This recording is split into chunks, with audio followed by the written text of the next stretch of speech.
Disagree, the flagship, only on A2D Radio. Uncle Sweeps, Nick Delgazzo, the legendary Brian Wilson, and the fucking man himself, Tom Arnone. These three guys from Jersey bringing you real talk with no agenda. You don't like them? Tough shit. It's their show, and they're going to say whatever the hell they goddamn want.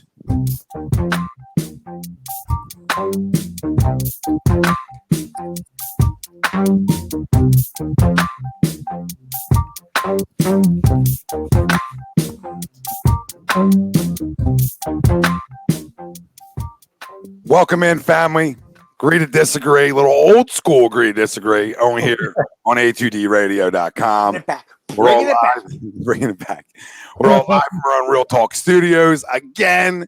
And every show we're brought to you by our doc, Make Him Yours. It's Dr. Paul Vidal, Specialized Physical Therapy, LLC, Burlington, Cherry Hill, Princeton locations. Find them on the web, specializedphysicaltherapy.com. Tom Arnone, Nick Delgazzo, Brian Wilson. Taking it old school here today on Agree to Disagree. Listen, Sunday, we didn't get the baseball. It was 2 hours plus of heavy Eagles, and rightfully so, after a loss like that. So we wanted to get in some baseball, and that's what we're going to touch on today. Got a fun show in store for you. Phillies, the future. Where do they go from here? Matt Klintak, future. Is he brought back? Which is just would be amazing to all of us, but we'll talk about that later on the show. We'll recap what was his 60-game season. We'll give our MVP, Manager of the Year, Cy Young, Rookie of the Year, all that fun stuff. Roles we like, roles we didn't like, some stuff we think that can carry over into 2021, and some stuff we say, hey, leave it in 2020. And we'll get into that kind of fun stuff too. MLB playoff predictions is our main topic at hand. First game, 2:00 today. I think you got Houston, Minnesota, right at 2. So, Hey, first pitch, let's go. It's fun. The expanded bracket's awesome in a way. And you just Phillies couldn't win a game like you talked about before we came on, Wells, to just be that AC and just get in, and would have been something fun we would have had to talk about today. I mean, we should be talking about, hey, Phils, hey, where do we, how do we got a shot? We got a shot. Win this game? No shot. Down the bullpen. We have none of that. None of that today. Uncle Sweeps gets his cards, and we'll root him in for him. But Phillies-wise, it's bad. But our poll question brought to you by Ambuck Services, AMBUCK Services.com. 20% off. Tell them the boys from A2D Radio sent you. That's AmbuckServices.com. The LA Dodgers will finally get over the hump. I mean, they get there. Well, they actually win it. You agree or disagree? Let us know. Facebook, YouTube, Twitter, Twitch. That's where we're live. And everywhere you get your podcast, you can find us there as well. Like, subscribe, follow. I mean, you're talking about the best team in baseball. You're talking about a lineup that's loaded. A bullpen that's still damn good. A rotation that's damn good still. I mean, they just do everything right. They've done this in the regular season for years. This year, I feel like they're better. Every young guy that comes up crushes. Yep. Everybody who comes up. That's been happening since '94, by the way. Never ends. But I believe that this actually makes it tougher for them, the bracket. Like, I feel like the 1 seeds and your team's playing the best baseball throughout the 60 games, this could make it tougher, or they just stay hot. But we know everything tightens up in the postseason a little bit. So I'm gonna disagree. Just because it's so expanded, who's gonna get hot? Who's gonna get hot through the bracket? I just got a vibe that somebody gets hot from each side. It might not be your 1 or 2. It could be somebody else, right? Because there is a lot of good baseball teams on both sides. So who's just going to get hot at the right time? So I'm going to disagree to the poll that they'll finally get over the hump. Can they get there? Sure. You know what I mean? Can they get to the World Series? Yeah, I think absolutely they can. But to the poll of them winning it, I'm just going to disagree. I think the bracket just makes it tougher for everybody, but especially if you're a 1 seed and the pressure's on you to win it even more so, and you're the Dodgers, and you go out and you get the air quote best player, second best player, third best player, whatever you want to call them in baseball, and it makes you that much better, obviously, like it should, right? I mean, the pressure's on you to win, and I just feel like sometimes they haven't been able to get over that pressure of winning. It didn't just start this year. It didn't just begin. We've seen Dave Roberts in the postseason manage his team to losses. We've witnessed it. We've watched it. So, I mean, as good as you get, sometimes talent can just outweigh coaching sometimes, right? this could be a team that, get out. It can outplay its manager. It doesn't need a manager per se. It's that type of baseball team. But I'm going to disagree that the LA Dodgers will finally get over the hump. Sweeps to the poll. I disagree as well. We know they're and they were the best team in baseball for the 60-game span. But it's just I picked the Rays. I will talk about it later, so that's why I would have to disagree in this sense. And to your other points, it's a semi gauntlet as well. In the sense where if Clevenger and Lamet are healthy for the Padres, that creates a tough second round matchup. With the young Padres, we know what kind of year they had. So, and then you got the Braves, down bottom too. So, I look at it like, they are loaded. They always find a way to shit down their socks, which we love. Because I hate the Dodgers. So I don't. Socks. So I disagree as well. And we'll see. Like Bellinger, like I said, it's a restart. This is a great day. This is a great day for baseball guys like us, junkies. This is what we've been waiting for. This is a restart for a lot of guys that struggled. So a lot of superstars struggled. So we'll see if it's a restart for them or if they just continue to have a shit year. They just can't figure it out. And Bellinger being one of them. Former MVP. If the Dodgers want to do. If they want to get over the hump, they're going to need Bellinger to absolutely come back to being who he is. But it helps to get a Mookie Betts and a Seager, who both of those guys played out of their mind. Pollock was healthy, which for him is maybe because it was 60 games and we're always waiting for the shoe to drop on Pollock, all right? But that cat was healthy and he hit 16 homers. Oh, by the way, it's just like always could play. Yeah. Always could play. You were just waiting for the shoe to drop for him to get hurt. We always were like, hey, usually around May Pollock would get hurt, so. That's Taxes and Pollock getting backed up. It's 101. so he stayed healthy, and obviously, with Lux and Kiko's like their Swiss Army knife. They play him everywhere. And Lux looks to be special, and Will Smith has turned the corner. And not just being a defensive catcher. Offensively, Will Smith is looks stud. Like, he took that next jump absolutely. So and Chris Taylor, another guy I love too. Yeah, no, absolutely. Throw a name out there. Gotta love the whole team. Their whole team's hard enough. Listen, they're dangerous and very loaded. Like I said, if there's Achilles heel, it's on the back end. Kenley looks old. Kenley doesn't look like Kenley of old.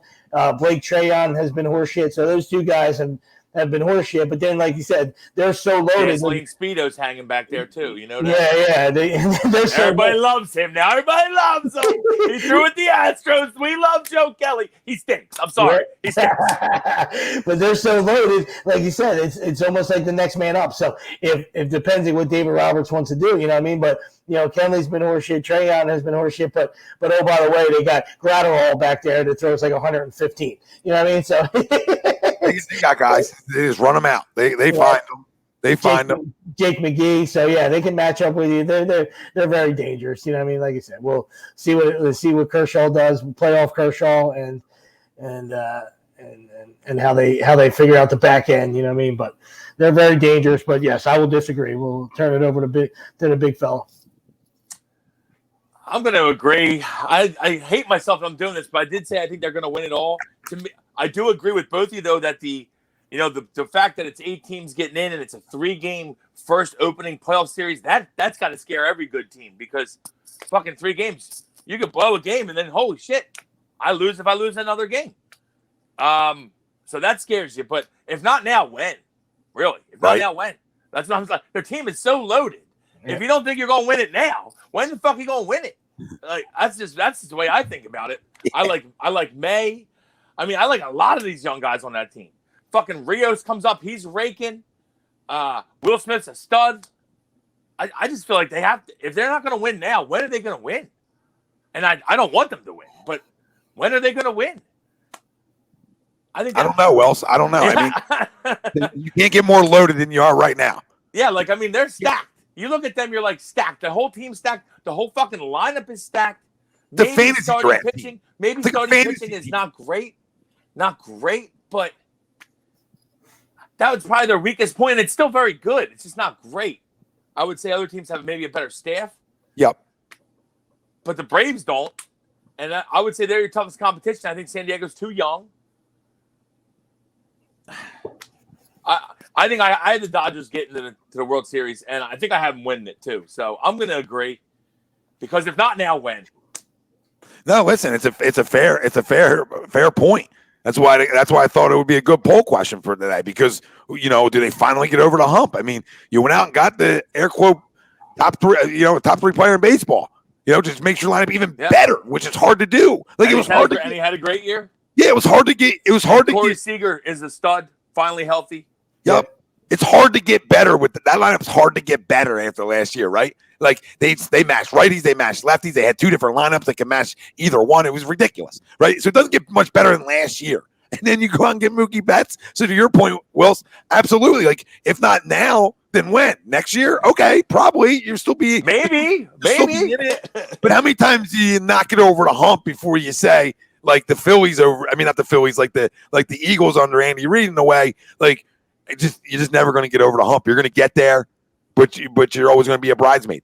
You know what I mean? That's just it'll be sooner or later. It's pink slip time for Dave Roberts. You know what I mean? So his seat. Check your locker. Yeah, his seat should be absolutely flammable. Caution, flammable. If they don't win this year, you know what I mean? It's just like, come on, it's the never-ending supply of talent is absolutely ridiculous. So obviously, we know that it's more than that. You have to.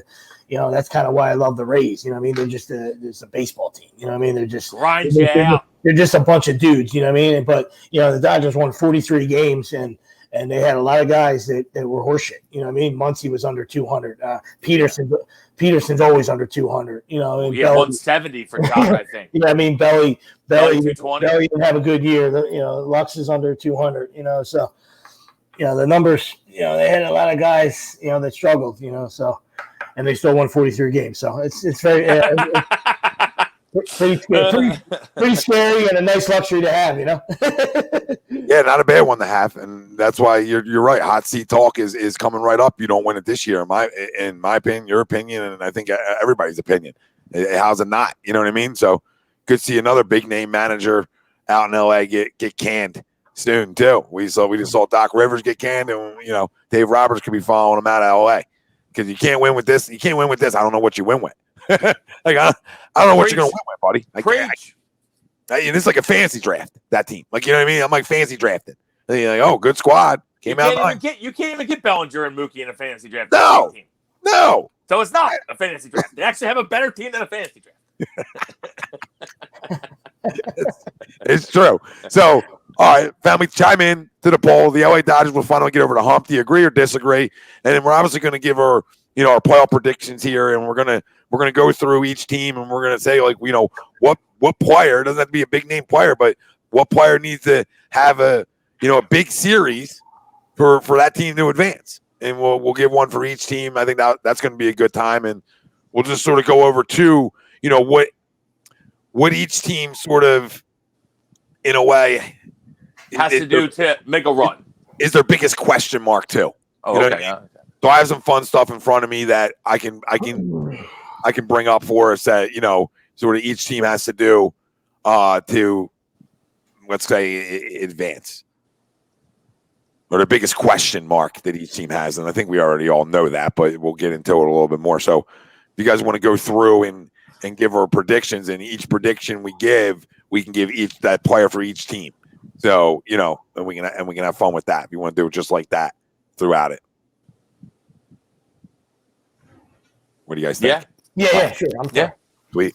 Wait, good to have you. Good to have you back.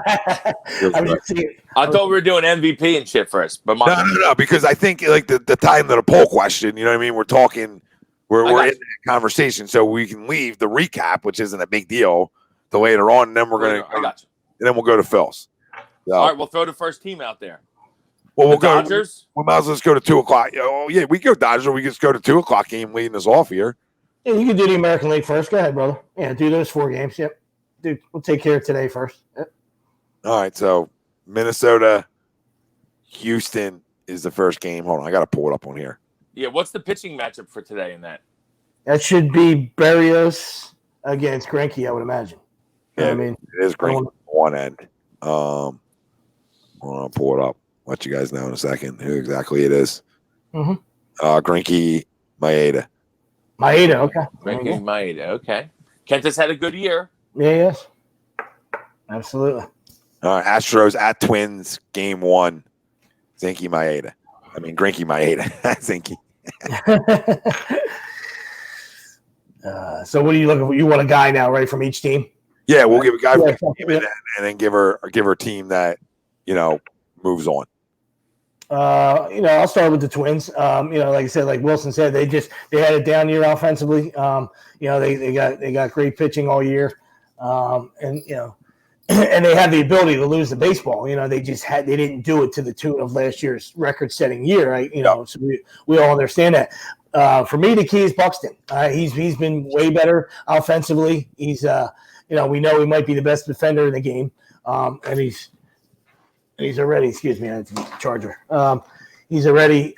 He's starting offensively. He's starting to maybe figure it out in year 6 or 7, whatever it is. But he if he all of a sudden, can carry them offensively, you're going to have Cruz. Cruz is that guy is ageless. It's just it's beautiful to watch him sometimes. 40 years old and watch what Nelly can still do. But for me, the key is probably Buxton. Yep, you stole mine. All right, and your key to Houston.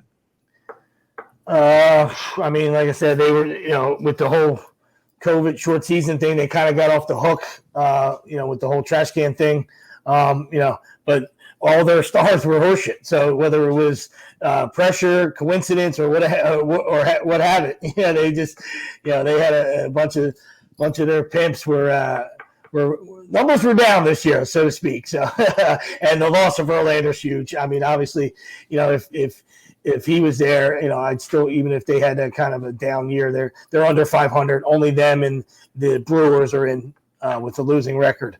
But you got playoff Verlander is on a whole different level than a lot of people to ever toe the rubber. You know what I mean? So with him out, I just no thanks on the Astros. But if they were going to make a run, it would probably have to be Altuve. They're a guy who's took a lot of heat and his numbers were atrocious this year. Former MVP, whatever you want to call it. But we seen him come up big in the playoffs before, and whether that was trash can aided or whatever, they would need him to put him on his back and get him for them to advance or do anything. You're going to need a Jose Altuve to be right. Yep, absolutely. For the Twins, I was going to go with Buxton, but I'll go with Cruz because he needs to lose a baseball a bunch for in my opinion, for this team to advance. Even though Houston's had a terrible year, you know what I mean. So he's got to lose the baseball and carry them offensively, which at his age he's still able to do. So he's got to do it throughout a 3-game series right now for them to advance. And if you shift over to Houston, I'm going to go with Zach Greinke because you're talking about a guy. I think he was 0-2 with like a 5-run run average, something like that last year in the postseason. Freaking not good enough. So he's got to have like a Verlander, Cole type postseason for them to even consider getting out of the first round here. So the only chance Houston has is him coming out and dealing, honestly, because they haven't hit. So for me to all of a sudden think they're just all going to sudden start hitting would be delusional on my end. So I just can't buy into them all of a sudden waking up. Maybe they do. Maybe it's just playoff time's here and the cans are getting hit again and they feel good about themselves. I don't know, but right now looking at it, they haven't hit. And I'm not saying Minnesota's hit the cover off the ball, but Minnesota's got better pitching, so it's up to Greinke for them. Really, he's got to come out and deal today and get the party started and put the pressure on the Twins. But gun to my head, I'll go Twins, and I don't go loving them. You know what I mean? Like I'm not taking them in love with them either to advance here. Like I can see Houston sneaking this out somehow too. So, but I'll go Twins. Wells? Yeah. I guess my guy for Twins that they need to do well is going to be Maeda because I feel like if they win today, then then they'll probably win the series. And they're going to need him to throw well today. Now, Houston, like we said, you guys echoed it. Houston's had a bad year. They snuck in, but they're in, and they have a pedigree. And Springer and Bregman have actually been swinging it pretty well the last week and a half.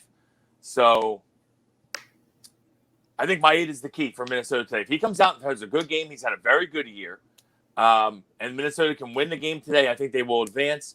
My guy for Houston is going to be Bregman. That's the middle lineup.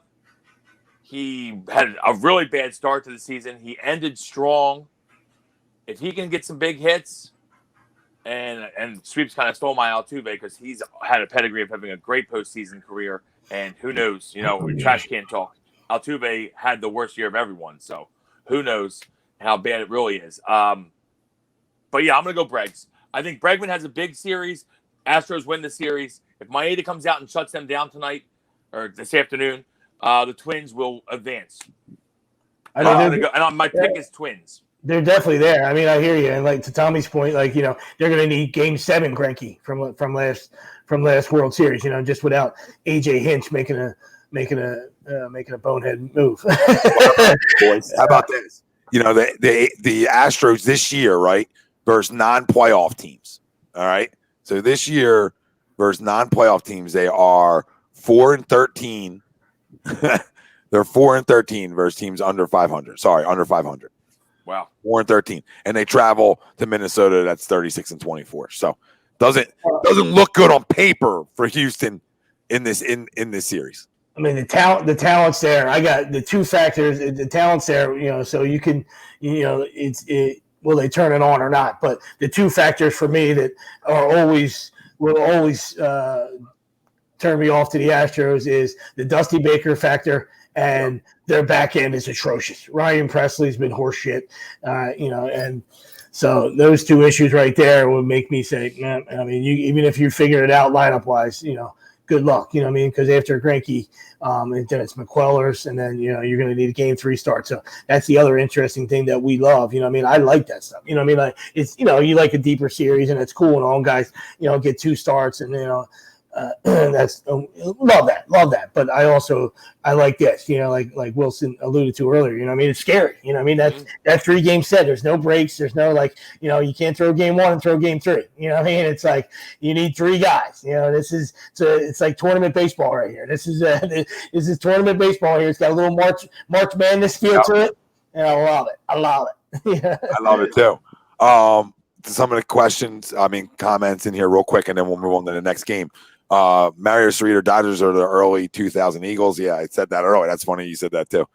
That's great. Nelson is what Big Papa. We never had this much fucking talent. Was to the Red Sox. Yeah, maybe Eric. Nobody's Big Papi. So I can't even compare anybody to him. One more thing about the Twins though. They've hit better over the last few weeks. So I know they haven't hit well all year in terms of like what they did the year before, but they've hit better coming into this. So, another reason why you would think betting-wise, I would take the Twins today.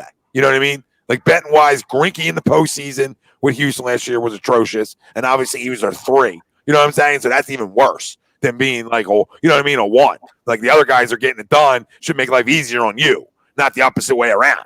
You shouldn't have him almost a 5. You know what I mean? Get an out or 2. So, that's why betting wise, if you want to touch on that, that's why I would take Minnesota to win the series. I'll take Minnesota Game 1, and we'll see. We'll see if Houston comes out and swings it. So, Greg said the power has finally developed in Buxton. Frank says Dodgers are going to find a way to mess it up. And, they usually do. Yeah. And Don and Eric both said Twins. All right. So moving on, we'll go White Sox, A's, Giolito, and Luzardo. Game 1 matchup. Anybody want to go first? You want me to go? I'll go first. Yeah, go ahead. To me, I love the A's. I always have. This White Sox team's electric, though. Electric. They hit the shit out of the ball. Like 5 young guys that I really like. Jimenez, Robert, Moncada, Abreu, probably going to win MVP, or at least should. His numbers are outrageous for the 60 games. Outrageous numbers for Jose Abreu. Yeah, but can they find what they did? The thing is, the A's always pitch. You know what I mean? And to me, that's like, if we're going to break down like what one guy, I'm not even going to say one guy for the A's. It's the pitching staff. If the A's come out and deal, the A's will get timely hits. We know this. It's what the A's do. So if the A's deal, the A's will win this series. And to me, White Sox. I'm looking at Giolito. I'm almost looking at the starting pitcher for the first game for almost everybody, because you want to come out in a 3-game series and take that first game. You need that first game. So Lucas Giolito is a big start for him. Biggest start of his career today. So we'll see how that goes. I'm looking at him, and I'm looking at the White Sox young guys to keep crushing. And my pick's going to be White Sox, but I think it should be a great series. Yeah, you just wonder if the White Sox can play like they did earlier on in the year. I mean, they have the talent to, and they should, and they're too talented to have an exit in the first round, like way too talented. And Oakland's almost too talented to do the same. But the thing with Oakland is, outside of their division, right? So outside of their division, they were 500. They're 10-10 team outside of their division, who no team finished over 500. So you wonder a little bit about, they're always good, but is this another Oakland A's team that's just going to be a first round exit again? You wonder that about the A's when I look at them. So, no Chapman's a killer. Yeah. Did you give your A's player, Wells? To me, it's the starting staff, because they got to keep the White Sox in check. And for a hitter, I'm looking at Simeon. He makes everything go for them. Yeah, absolutely. He does. You're just stealing names from me. I hear you. Go ahead, T. That's my concern about both teams. Can the White Sox find can they find themselves a little bit and play like they did earlier in the year? And are the A's just the A's again? Okay, you dominated your division. You got to win games, and they did. They did, and rightfully so. They always do. They find ways to win games. But postseason wise, they're the Dodgers without the money, right? So I mean, they're always in it, but they're always going home. And I wonder if this is another year for them, or if they can sneak through the White Sox. But I'm gonna go White Sox too. And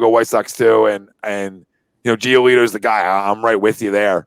You stole both guys for the A's, but smart minds, great minds. Let's just lead it off. I'll just go Tommy Listella. Like, got to hit in the leadoff. Yeah. Leading off for him today. Got to get on base. Got to get the party started. So but I'm right with you. Luzardo's got to come out and deal. I mean, he's a young kid. I mean, a lot of puppies thrown against each other today. So in that matchup, so that's going to be interesting. Who handles that pressure better in this spot? And you're going to find out who the better team is. I think whoever wins game one is winning this one. I know you can say that for a lot of them, but I absolutely for this one. Game one winners to me in this one is going to win it, because you're talking about, I don't know. This one's a different series for me. So that's why it's a great match. It's a great matchup. I like everything that both of you said. I can't tell you how much I love what the A's do. Right, Billy Bean, whatever. It turned into a movie. That's fine. We know it doesn't translate to anything, and that's fine. All right, but I absolutely love it. All right, it's fantastic. Do a little bit, do a lot with a little. Except for obviously they haven't cashed a ticket. I get it. All right, but it's fun to watch. If you're an A's fan, you gotta love it. You're pretty much in it all the time. Bob Melvin does a great job. He just, there's other guys around him. Where he can't get that manager of the year type. But, that guy does, to Tommy's point, they might be the Dodgers, with no money, but that's, they got, they always got they develop guys. They do a great job in their farm system, and they always can pitch. They always pitch. All right. So, what you're going to get out of them, what I mean? So, but like Wilson said, for me, Chapman is an absolute monster loss. I mean, there's a guy on the corner, a Gold Glover, a perennial Gold Glover, the best in the business. Hashtag it. Not to take anything away from Arenado. Not to take anything away from Jake Lamb either. Like who used to be able to play for a stretch. Sorry, you're not Chapman. Yeah. So that's a killer. But it's going to be a great series. I love what the White Sox are doing. They probably a year early. I know people picked them. They were the sexy pick in the beginning of the year, and I get that. In the 60-game season, I just didn't think they had enough pitching to finally get it done. And obviously, you saw that division. There's 3 teams that are really good, and they all made the postseason. So, they got some. I like the White Sox to move on. Because of Anderson and Abreu and Moncada and obviously Lewis Robert. They're loaded offensively. They're loaded. For me, the key for them is Keuchel. This is why you got him. Playoff guy, a veteran, a guy that's battle tested, and if Giolito stubs his toe today, then you're going to need game 2, and then if you need that monster effort, sort of like the 90s and the early 2000s with Andy Pettit. Anytime the Yankees lost game 1, Pettit, you can put a circle around game 2, and Pettit got the Yankees game 2 win all the time. So sort of similarities like that. But if they win game 1, then all of a sudden then you got Keuchel sitting there to help you advance. So he's for money all year too, Sweeps. Yeah, he's the key. Their bullpen. Hey, wouldn't that have been fun? Sorry, guys. Wouldn't that have been fun here? Yeah. That would have been a good time, huh? Yeah, we didn't need a lefty. No, didn't need one. Good talk. Said it. Throw it in. We'll get the Phillies later on. Their bullpen is electric. They got young, just like everywhere in baseball. There's young guys that throw triple digits. The X factor could be that guy Garrett Crotchet. He's only thrown. I don't even know if that's how you say it. But Crotchet Rocket. He's only thrown 6 innings. I think he just got drafted this year. He's he averages 101. He's thrown 45 pitches at 100 miles an hour, second to only Gratidol from the Dodgers. In 6 innings, think of that. Lefty, 45 pitches at 100 in 6 innings. It feels every fastball he threw, basically. So every fastball he threw. Okay, gotcha. Yeah, so he's a cute weapon to see how Rick Renneria wants. And he just got drafted. Yep. Yeah. Like the 11th overall pick, 10 guys went before him. So good luck with that. Smart. You guys did good. 10. All right, you guys want to get? Did you give all your sweeps? Yeah. For the A's, probably Olsen when Chapman's. You know what? I'll stay away from the lineup. I'm going to stay in their pen as well. If they can get the lead, Diekman's been lights out, and so is Hendricks. That's fun. Diekman Bring him up. And put that a little bit of salt in your wound right there. Didn't mean to do that, but Jake finally gave up a run last week. I think his first gave her up 1 run all year, and of course, Chrome will love the ginger man. Hendricks. So they got 2 guys that are nails on the back end. So if Luzardo and Bassett's been great as a starter for them, if those guys can get to the, pitch deep and get in the, hold this lineup, the White Sox lineup down to, and give you 7 innings, you got 2 guys on the back that are really electric. So obviously the key would be starting pitching. I understand that, but I would say Diekman and Hendricks, because if you get a lead, you got to see if those guys can finish like they did all year. No, absolutely. It's going to be, I think this is going to be a good series too, though. Mm-hmm. I think they're all going to be fun, and they're all interesting with this 3-gamer, man. Yeah, absolutely. Really interesting. They really are. It changes everything. Yep. All right, so now we'll go back to back, right? They don't change cities. They're all playing right there in the home ballpark, right?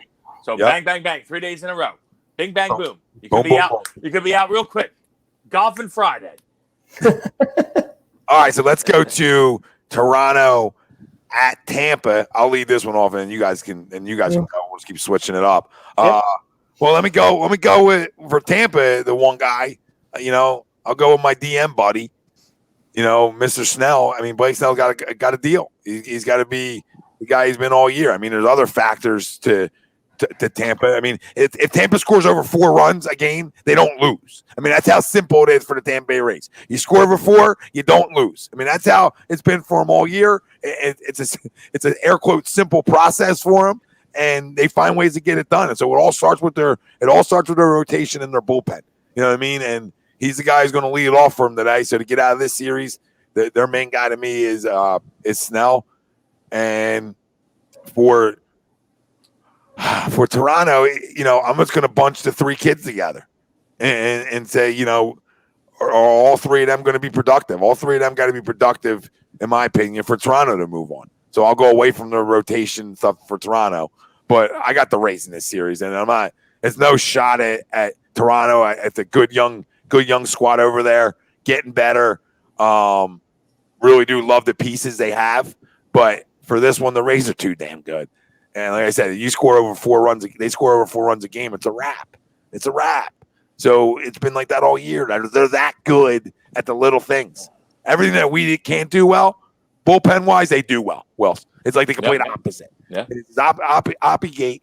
Oppogate. I mean, that's really what it is. It's so bad. So they're fun to watch because you don't have. They have a ton of no-name guys that and that's fun to watch. They play with a little bit more swagger and energy, you feel like, than certain guys sometimes. But, man, does it start with their rotation and start with their bullpen. And, it all starts with Snell today. So I'll take Snell, and then I'll take, the whole the threesome that is the puppies over there for the Jays. But I'll take the Rays to win this series. That's where I'm landing. Obviously, I picked the Rays to win it all.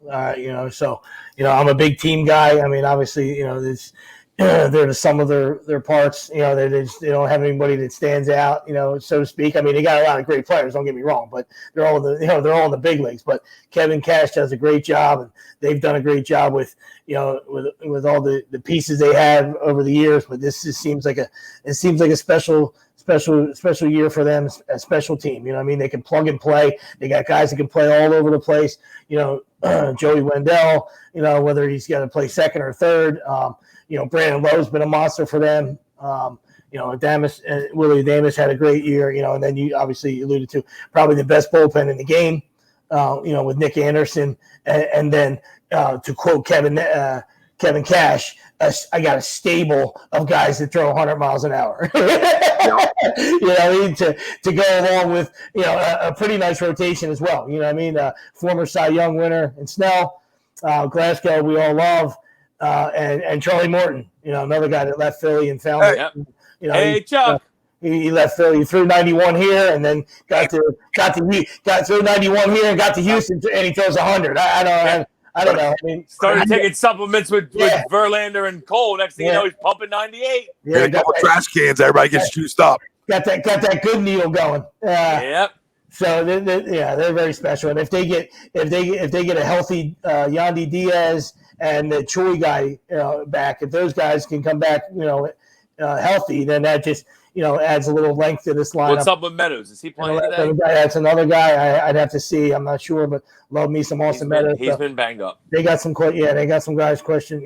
Health wise, it really lengthened that lineup out a little bit for them. But as we can see, they're I don't know, they're special. And not to take anything away from the Blue Jays, I love what the Blue Jays are doing. They're going in the right direction in a tough division. Like Tom mentioned, the three young pups. All right, but forget about not just forget about them. I'm saying the 3 young pups are fantastic, especially because of their youth. All right, but don't sleep on my man Teoscar Hernandez. I think that's how you say his name. Teoscar, Teoscar Hernandez. I'm sorry. Grishik had a great year. And your boy from the old Cardinal. And I feel like Gurriel goes under the radar, because of the other big names, right? But Gurriel is an absolute filthy stud, you know what I mean? So those guys, if the top guys get on, if Bichette and Biggio can cause some havoc up there, all right, then you got some thumpers, after them, so it can create some problems for the Rays. But I don't see it happening, and I feel they fall short. Obviously they don't play defense in Blue Jays. So if you put it in play, they'll find a way to shit on themselves. But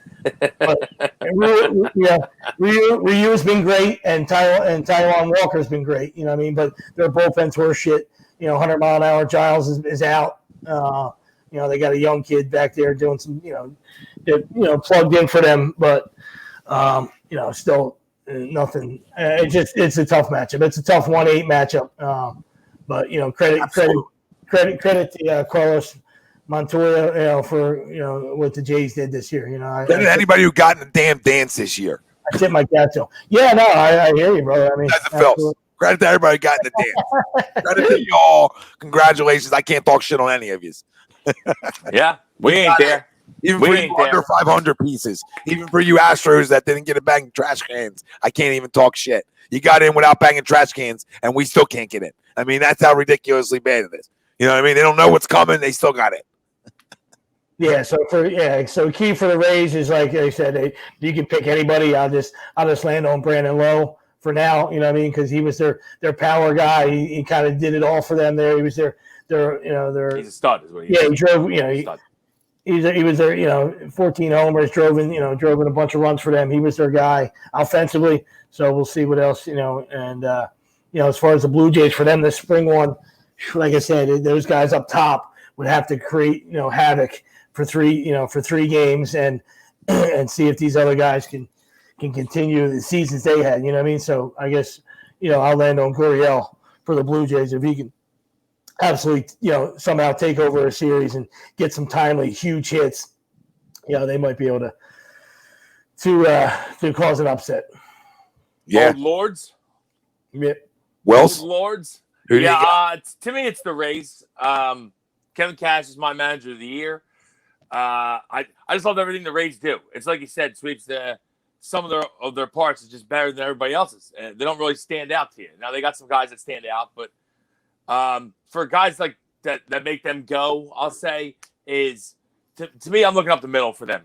Brandon Lowe at second, Willie Adames at short, and Kiermaier in center.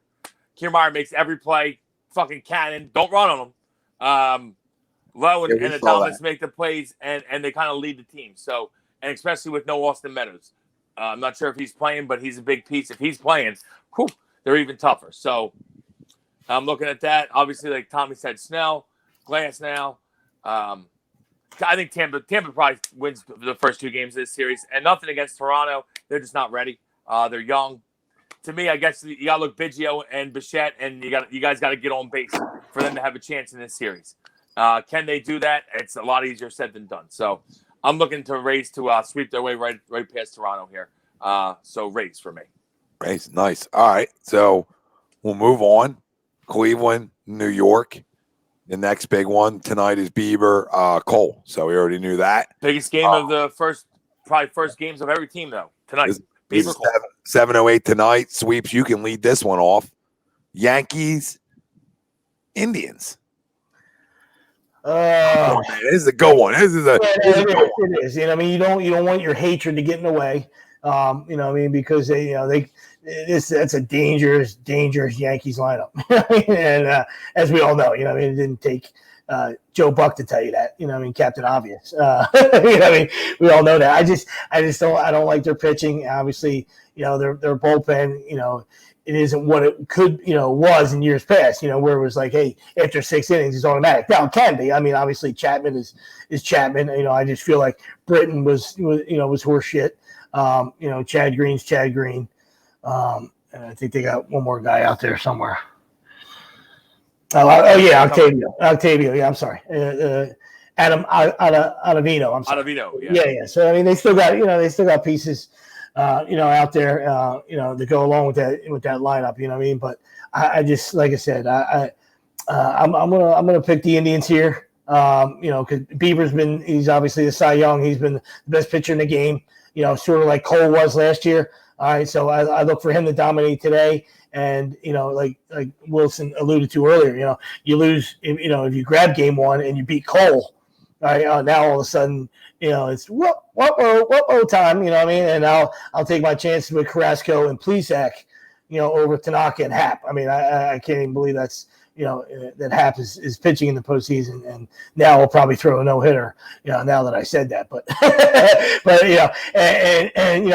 understand that the Indians don't thump like the Yankees, and they're not, they haven't had a great offensive year. But, anytime you can give me Francisco Lindor, and Jose Ramirez has had a tremendous September. You know what I mean? So if you can get some guys on for him and he continues to do his thing like he's done the last couple weeks, and maybe carry them to the next round. Yep. And as far as the Yankees, I mean, like you said, that's another starting pitcher to step up. So probably Tanaka. LeMahieu's awesome. They're, like I said, that lineup, you can name a million guys, with Judge and Stanton being hurt all year. All those other guys stepped up, Frazier and Gio or Urshela, and all those guys stepped up. So Luke Voigt crushing the baseball. Yeah. I mean, they got a batting champ and they got a home run champ. So I mean, the list goes on. I mean, the Yanks all over. Yep. Yeah. The Yanks have enough. You know what I mean? So, let's see what kind of game 2 start Tanaka has.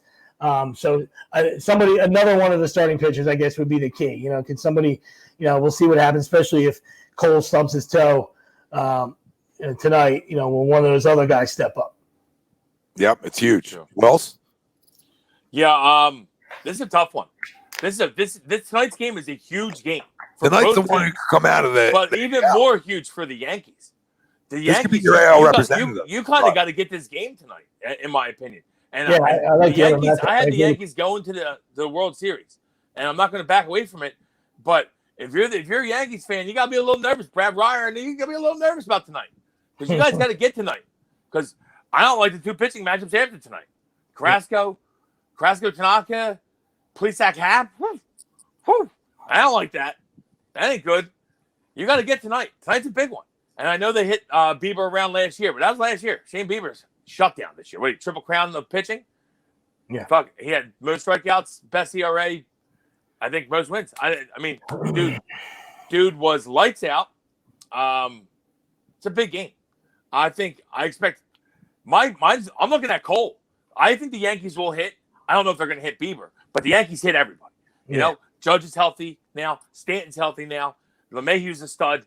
Voigt's hitting home runs every fucking game.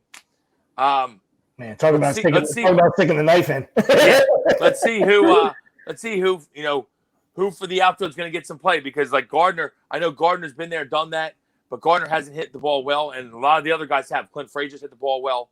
Yep. So curious to see who he goes with over there, Booney. But I mean, it's on Garrett Cole to me. This is why you got signed. This is why you got signed, Garrett Cole. You got to come out and you got to win this game today, because you think Bieber's putting up zeros over there probably. So you got to come out and do the same.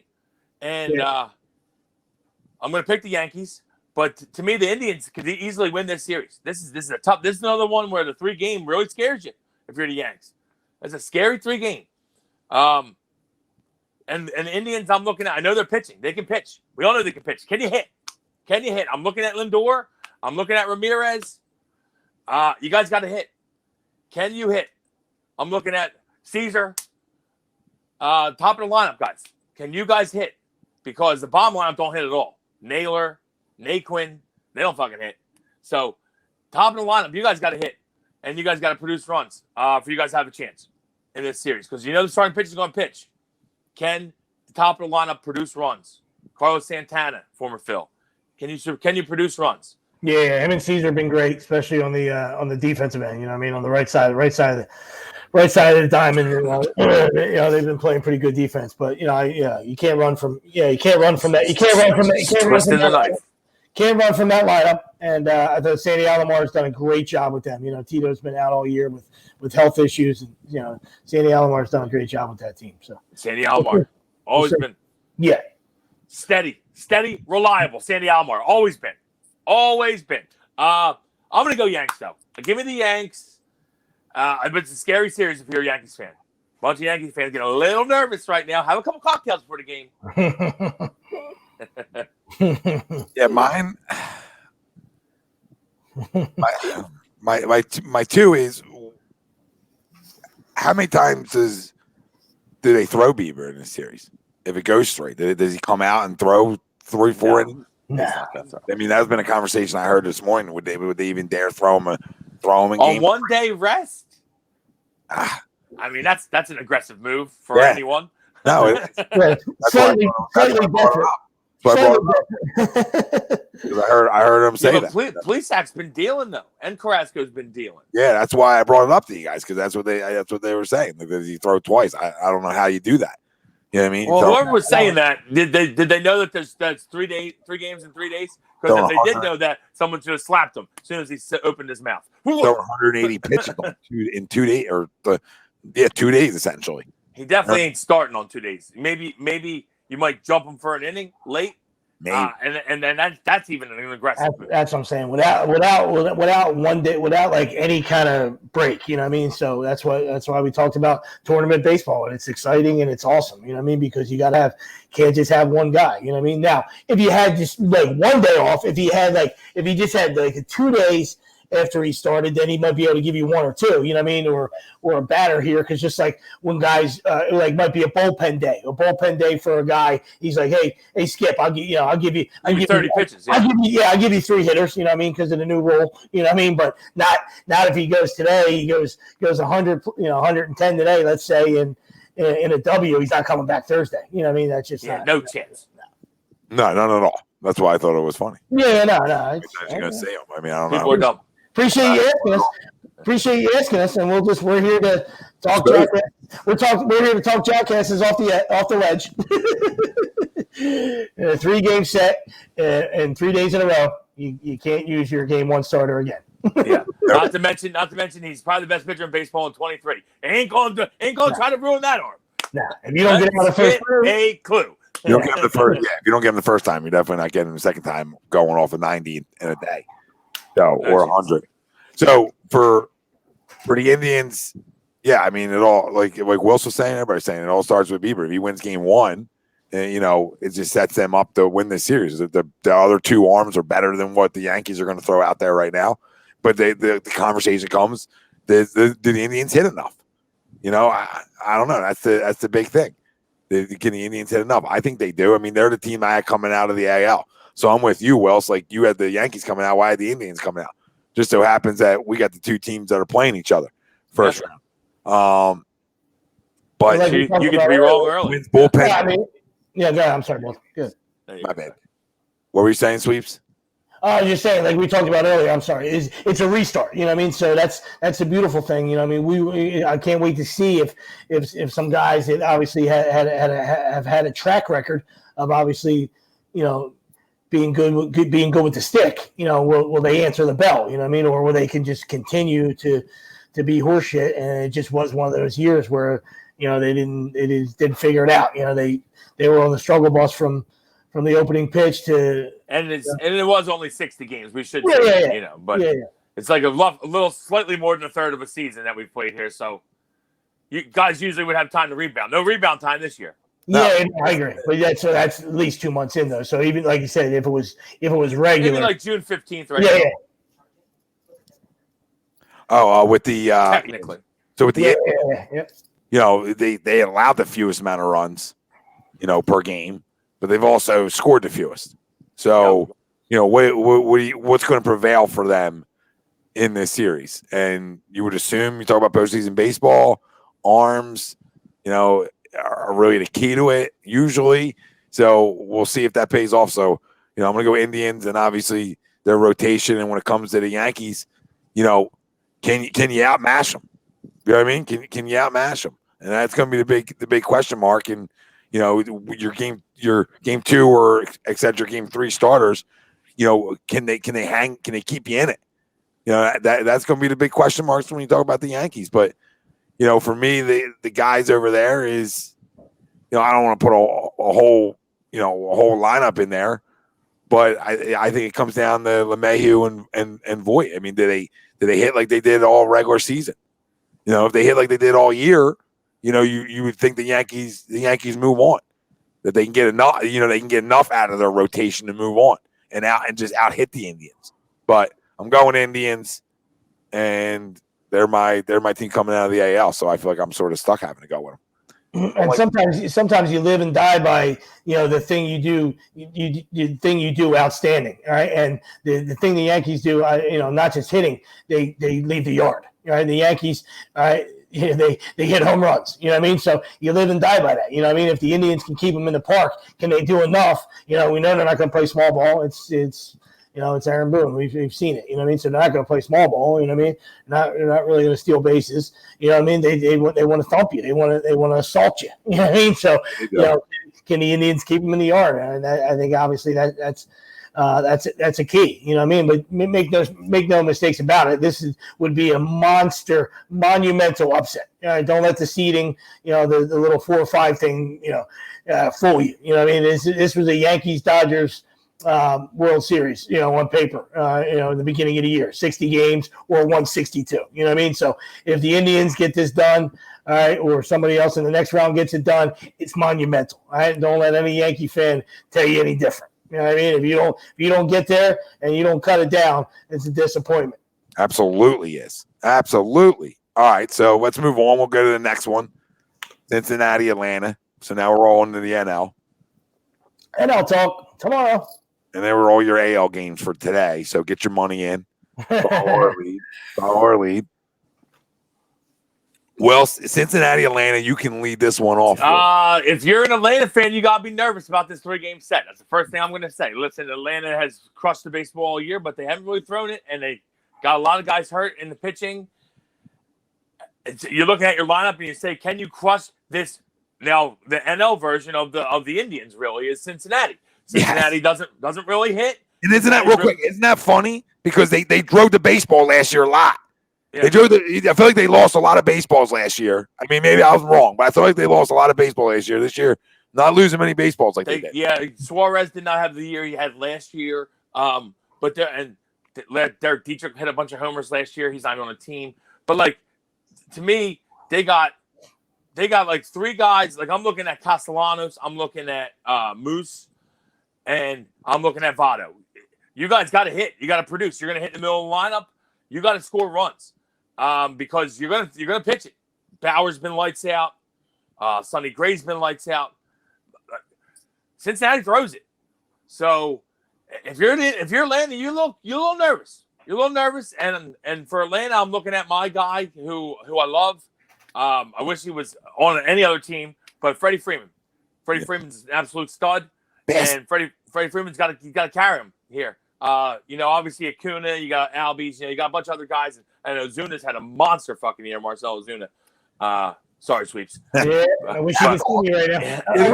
I wish you could see. I wish you could see this middle finger. There you go. But Marcell's in a monster year, like 4 guys with 50 RBIs. They crushed the baseball, the Braves. Can they continue to? Because you're going to see good pitching from the Reds. I'm going upset special here. Give me the Reds over the Braves. I think the Braves are going to fall on their face here. I do love the Braves lineup. I think the Braves have a much better lineup, obviously.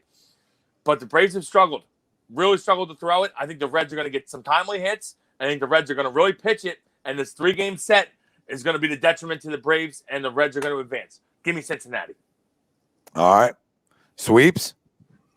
I hear you, man. I like everything you said right there. It's another 2-7 tough matchup. You know what I mean? I had the White Sox on the other side, and that's no disrespect to the A's. And in this way, and this side is just as tough. You know what I mean? But I'm going Braves. I mean, I think the Braves are, they do find a way to take a shit early in the postseason. Obviously, the Cardinals got them last year in an upset special, but that lineup, probably besides the Yankees or rivals the Yankees with, as being the best in the 16-team field. You know what I mean? That's an impressive lineup.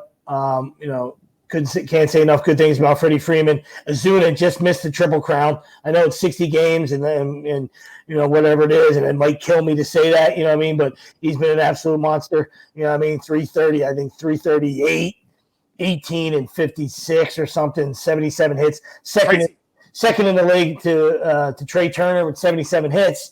So he was out of his mind. The games that Duvall had were, I think he had like 2 8 RBI games. Two 3 homer games. Yeah, 2 3 homer games. 2 3 homer games. I think Ozuna had 2 3 homer games also. Yeah, by the way. And you don't want Alcuna to fall or Albies to fall, not be talked about either because they're just 2 absolute young pups. So their lineup is off the charts. They're going with the young pups. I don't want to say interesting theory, but that's really that's your only choice. Their farm system is so good, and they're going with the young pups. So it's Ian Anderson. It's Max. Yeah, go ahead, bro. I'm sorry. Ian Anderson though looks like he could be a huge move for them. I forgot to mention him. Ian Anderson, since he's come up, he's thrown really well. Yeah, they're going with 3 pups. Max Fried, he's back and healthy. He was great before he got hurt. Ian Anderson is electric, and Kyle Wright. So, they're young. Will their youth Will they will they be unfazed and just, will their talents take over, or will the big stage, affect them and all of a sudden they, start gripping the baseball a little too tight and don't make pitches like they're capable of, and will they allow this, bad Reds lineup to figure it out? You know what I mean? Even though, like you said, the Reds have some pieces, they obviously, I don't know if it was something in the water in Ohio, but the Indians and the Reds, both of them, did not swing the bats this year. And can really throw it. Yeah, exactly. And as far the Braves' Achilles heel last year was their bullpen. This year, much improved. Not that was hard. That's how bad they were last year. But the addition of Will Smith is fantastic. I still, don't believe in Melanson, but he still finds a way to get it done. But you get to the ninth and you're only down by one. You feel like you have a chance, against Melanson. So, but Will Smith is a key for them. Their defense is outstanding. Dansby might be the best defensive shortstop in the game. Right up there. And we know what Albies brings. He was out most of the year with an injury, so they're very. Listen, it goes without saying they're very dangerous. Snicker does a good job. It kills the Phillies fans to admit that. You know what I mean? But they've done. What the Braves have done is pretty special. So, but like I said, on the other side, Trevor Bauer is probably most likely the Cy Young. He should be the Cy Young. That's without question. Luis Castillo and obviously Sonny Gray. So. Starting pitching wise, like Wilson said, is outstanding. Their bullpen stinks. I know they tried to fix it with Archie Bradley, but he was horseshit with the D-backs before he got traded. So we'll see. He could be the X factor for them. I've never been sold on Iglesias on the back end. So Lorenzen's obviously sort of a freak. They got him, he's like a two-way guy. So this does have that travel ball feel where Lorenzen's got a little two-way action right there. But I still just don't think it's enough. I got the Braves moving on. Yeah, I'm right with you. I will trust them to out-hit Cincinnati in this series. And I'm with Wilson on Freddie Freeman. A lot of other good pieces in that lineup, obviously. But, it all starts with the NL MVP, in my opinion, or right there with it. The guy deserves it. He's underappreciated his entire career. I feel like it hurts Phillies fans, like Sleep said about the Braves, but it hurts a lot of Phillies fans to admit that Freddie Freeman's a freaking pimp and kills us for years. And he's so good. He's just a professional hitter that can do it all, drives balls to all fields, and just timely hits. I think it is the thing that even gets overlooked even more with him, at least against the Phillies. You know what I mean? Like, I can't speak for every game he plays, but at least against the Phillies, I mean, nobody comes up bigger and just kills us over the years. And a guy who's deserving an MVP, if not this year, before his damn career's over. But, it starts with him and their offense. So, I'll go with him. And then can anybody get outs outside of Max? You know what I mean? Like, can anybody in that rotation get outs? Third worst rotation in baseball. Earn run average wise. So, I mean, not good. Not good when you're going up against probably maybe the best, arguably the best in the NL. So, uphill sledding for the Braves, but can they just out hit them? And I think they will. When it comes to, the Reds, the key's Bauer. I mean, he's their guy, and rightfully so, and he's got to come out and win game one. He's got, Max Fried's a good young pitcher. I get it, but you got to come out. You're the veteran here. You got to come out and deal game one. And I think most of these series, the game one winner, I feel like is the team moving on here. I just think it puts so much pressure on the other side. For most, not all, for most. I think this is one of them. You know what I mean? If Bauer beats you game one and you're Atlanta, you're freaking tight as shit game two. Because who the hell are you throwing? Who are you trusting to come out and deal? I mean, you're going to a young kid you're going to young kids who really haven't officially proven it. You've been able to out-hit teams and be damn good at it. That's nothing wrong with it. But, can you out-hit them enough in this series? I think they do, and I'll take Atlanta to move on. Like we talk about, the three game series is obviously scary. For the favorites, but it might in this case favor the Braves, even though you say there's some sweeps. What are you talking about? Well, a longer series, and you're going to get Bauer twice. And then whoever's throwing better, maybe Castillo twice or Gray twice, so, where one of these young pups got to go twice, so this, might be an example of a short series, where advantage might be Braves, even though, like you said, anytime you're facing Bauer, it's uphill sledding, but we will see. Oh, we definitely will. We're definitely going to find out.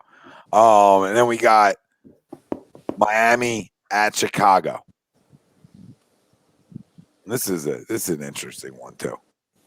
Yeah, listen, tip your cap to Marlins and Donnie Baseball. He should be the manager of the year, in my opinion.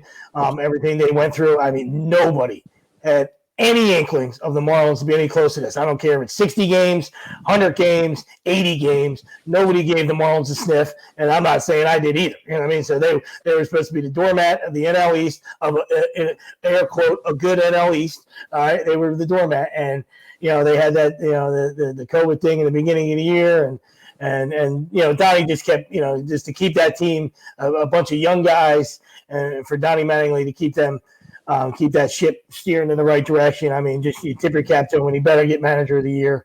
But they got a lot of youth. They got a lot of youth. You know what I mean? So could they just keep playing out of their minds and nothing bothers them, and we'll see. You know what I mean? But will Sixto and Alcantara and Pablo Lopez. How what kind of starts are those guys going to get? Because they're not. It's contrary to popular belief, I don't. Even though I hate the Cubs, I'm not shitting on them. They had a terrible year offensively too.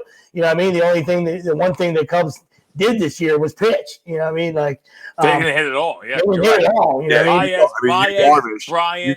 Baez and Bryant were trash. Yeah, trash. And Darvish in the conversation for NL Cy Young. Well, too. I think it's him and Bauer. Yep. NL Cy Young, because Darvish was lights out. Yeah, no, absolutely.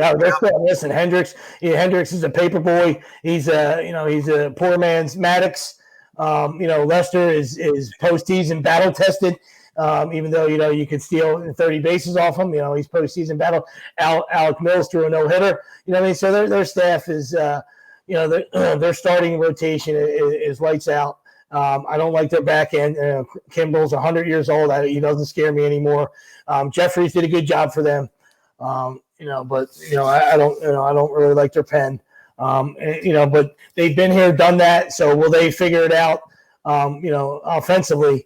But I think they do enough, obviously, to get through this. The young Marlins are obviously a couple years away, and I don't think they'll hit enough. Great job picking up Starling Marte, and somebody, and Brian Anderson. They got a lot of good pieces, a lot of young pieces, but I don't think it's enough to get past the Cubs here. So I'm going Cubs with, probably like Baez, being a key for them.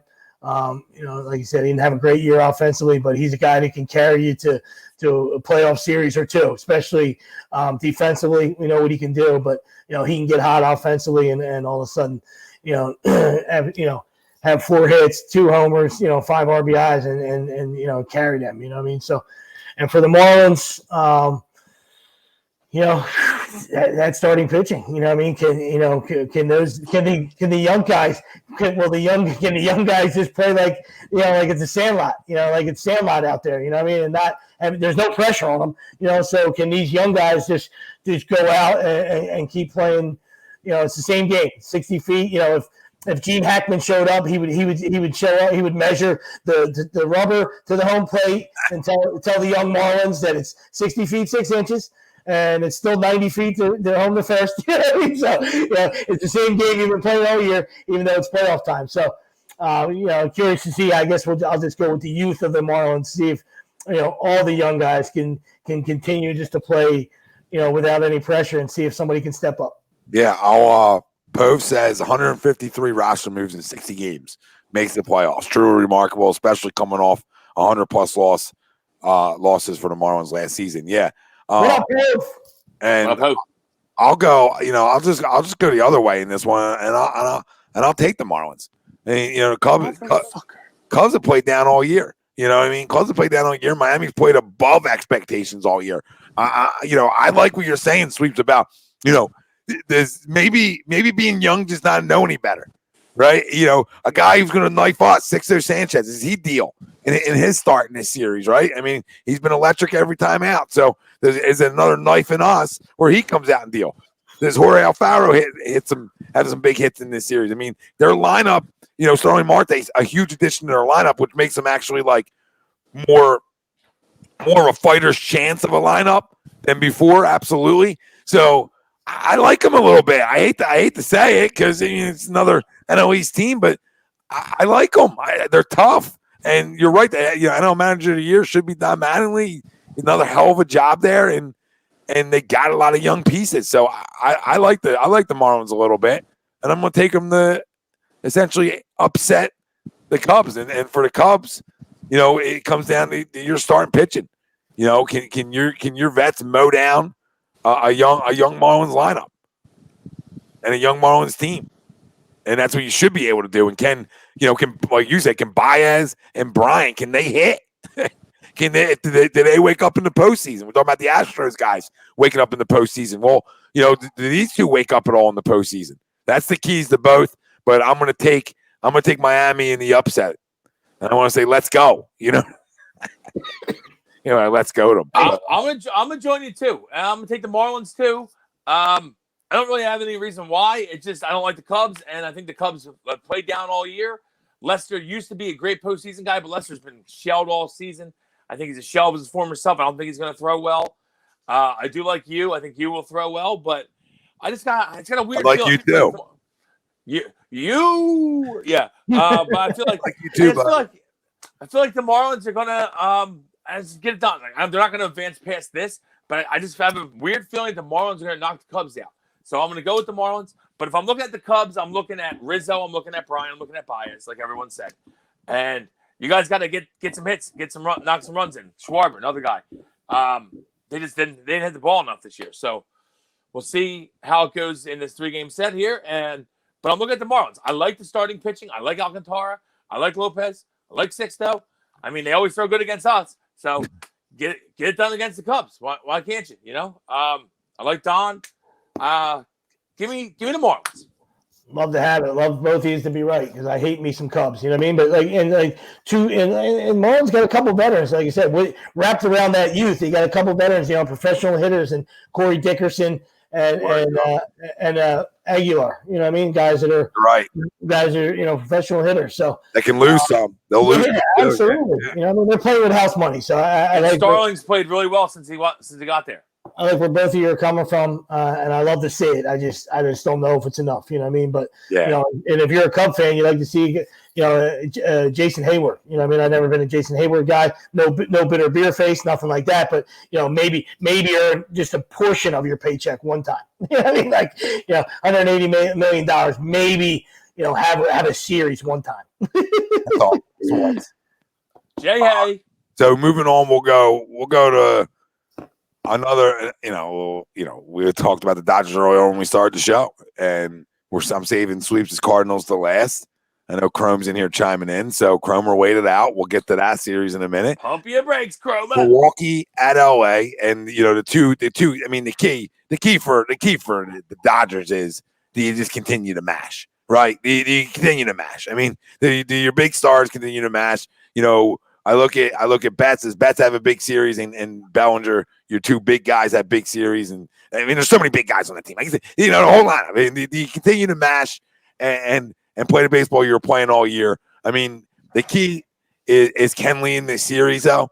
To me, outside of their lineup, can Kenley Jansen be more of himself in this series? You know what I mean? Does he have the little extra juice to be himself in this series? Because what's coming from Milwaukee is the great bullpen, right? The bullpen I was talked about all last year, great bullpen, blah, blah, blah, blah, blah, right? So the key to Milwaukee is, when you talk about, Hader and, what's it? What am I dropping? Devin Williams, rookie of the year. Yeah, Devin Williams, might be the best. Yep, reliever in the game. Sorry, that was the one I was. Yeah, that was the one I was losing. Was Devin Williams? Yeah, I know. Devin Williams still lights out. I mean, that's how they got to win games. Now. Can they hit it all? I mean, they haven't hit Milwaukee enough this year. And can Yelich hit enough? Can the rest of that lineup hit enough? That is a good enough lineup to hit. Can they hit enough in this series to contend with the Dodgers? I don't think they can. I just don't see how they do it. I don't see how they match up in this series. Heavy favorite, obviously LA, and I know it's chalk talk, but I got to go LA in the series. I love giving upsets. Miami was the upset talk. Indians upset talk in a way, right? They're the upsets. I can't give every upset and get cute here. LA's just too damn good, and they should be winning the World Series. I don't think they do it, but they should. So I'll go Dodgers in this one. Yeah, I got the Dodgers. Sweep talk. Dodgers win the first two. If I'm looking at Milwaukee, I'm looking at Woodruff, who's been good, and I like Brandon Woodruff a lot. And I'm looking at Yelich, and I'm looking at Keston Hiura. They're the guys that are going to have to get hits and drive runs in. The Dodgers are just too tough, too loaded. Like we said going into the show, I think that they're going to get it done this year and win the World Series. Because if not now, when? Dodgers Real win both quick, DB says, just get big leads, and we don't have to worry about Jansen coming in. He's a Dodgers fan. Yeah. Well. Yeah, so get big leads, DB. I mean, you guys have been crushing. I think they're going to maintain. Like I said, I think the only chance that Milwaukee has is Yelich, who had a bad year, gets some hits and regain some of that magic, and Keston Hiura, who's been good, continues to be good and continues to hit. Looks like a really good young player, and then Brandon Woodruff. You got a deal. I don't even know who else is starting for them. Can't even think of their other starters. Corbin Burns is banged up, and he's their co-ace. Him and Woodruff are their co-aces, but I think he's a little banged up. You know what I mean? So I'm looking at Woodruff, and you got a deal. I mean, because I'm assuming you're starting first game, and you go down 0-1, this series is over. So if you're Milwaukee, you got to win game one. Well, easier said than done. Give me the Dodgers. I think the Dodgers win the series. They win the first two games. Yeah, this is truly. I'm with both of you, and it doesn't. This is truly a David versus Goliath. You know what I mean? This is, like I said, under 500 for the Brewers. So that's an indictment on the Phillies and the Giants and the other teams that didn't get in. You know what I mean? They let the Brewers sneak in. Who been offensively challenged all year. Starting with their MVP, or I don't know if he ever got the MVP. I'm sorry, but starting with their MVP, Yelich, who was obviously Willie alluded to, was horseshit all year. So Braun had a decent year. Vogelback, good pickup. I forgot he was even there. good pickup for Vogelback's been a good pickup for them, but here is a nice little player, but they just can't do enough offensively. And if they were lights out on the on the mound, you would say, hey, listen, all you got to do is get to the bullpen. You know what I mean? But Hader's had some miles, has some wear on those tires. Devin Williams is, as much as I love, Alec Bohm, Devin Williams is probably your rookie of the year. He's been truly lights out for them.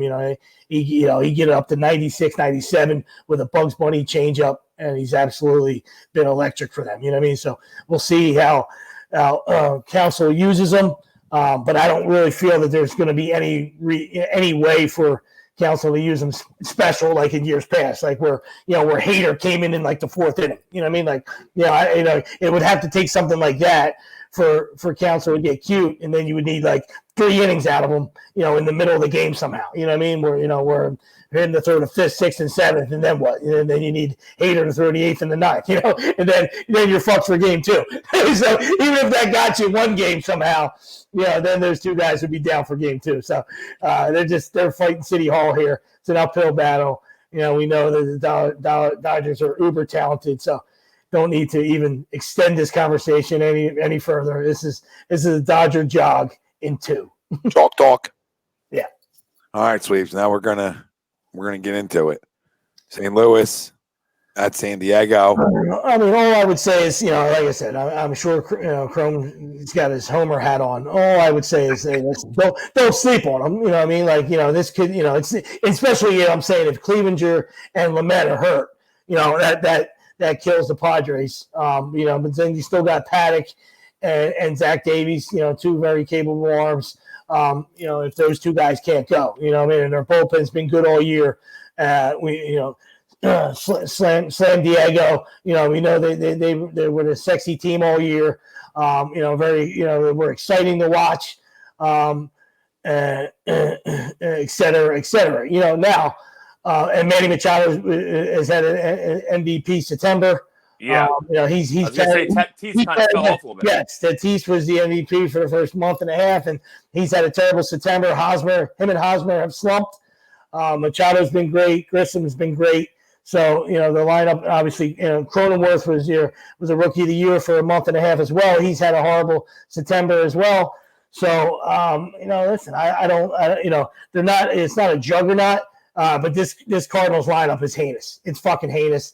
And I'm not sure, I'm not reading what Chrome's saying right now, and I'll get to that. But their lineup is heinous. You know what I mean? Flaherty hasn't been Flaherty. So we'll see if he wakes up. Waino has been great. Kim has been great for them. So, the starting pitching's not bad. I like their bullpen. I'm a Gallegos guy. I like his Cabrera kid is fantastic from the left side. Reyes. I like Reyes. I'm not really a Miller guy, so I'm not sure. But it just offensively, they're offensively challenged. They didn't make any moves. I want to choke John Malazak. It's the Cardinal way, and that drives you up a fucking wall. You know what I mean? So we will see. But for them to do anything, Goldie's got to be an absolute monster. I would say that Carpenter would have to do something, but it's been 2 years of just nothing out of Carp. You know what I mean? So.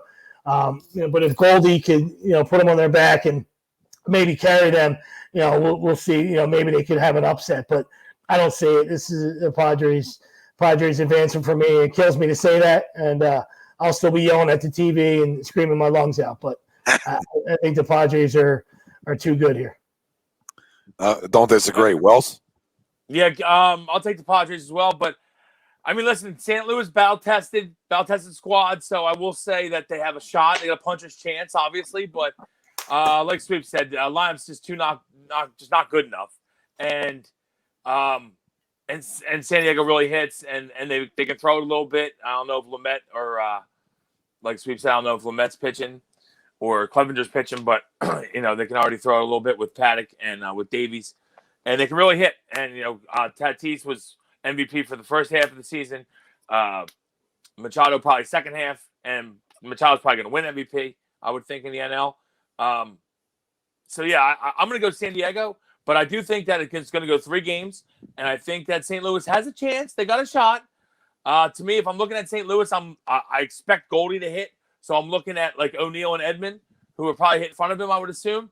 So I'm looking at them guys. You got to get on base, try to score some runs. And Harrison Bader, spark plug guy that I like, if he can get some hits, because somebody's got to hit for him. So, give me San Diego, but I think it goes 3. And I think St. Louis has a shot. Yeah, I think this is one of the 3 pieces. You know what I mean? I definitely do too, Wells. And I think that it comes down to, like you guys already talked about, going last makes it like I'm repeating, but Can you hit enough? I mean, how much of a loss? I know he wasn't consistent last year, but now it's like, how much of a loss was a guy like Ozuna in your lineup just to have that other power bat, even though he was inconsistent last year? You know what I mean? And then, of course, like typical teams we're fans of, right?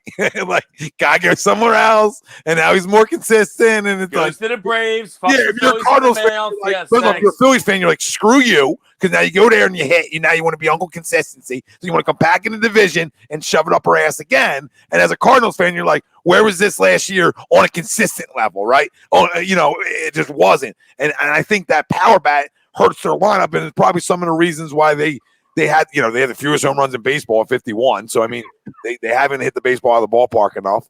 So you're not even averaging 1 a game in a 60-game stretch. I don't know if they played the full 60, though. Did they play full 60? Sweet. 58. Okay.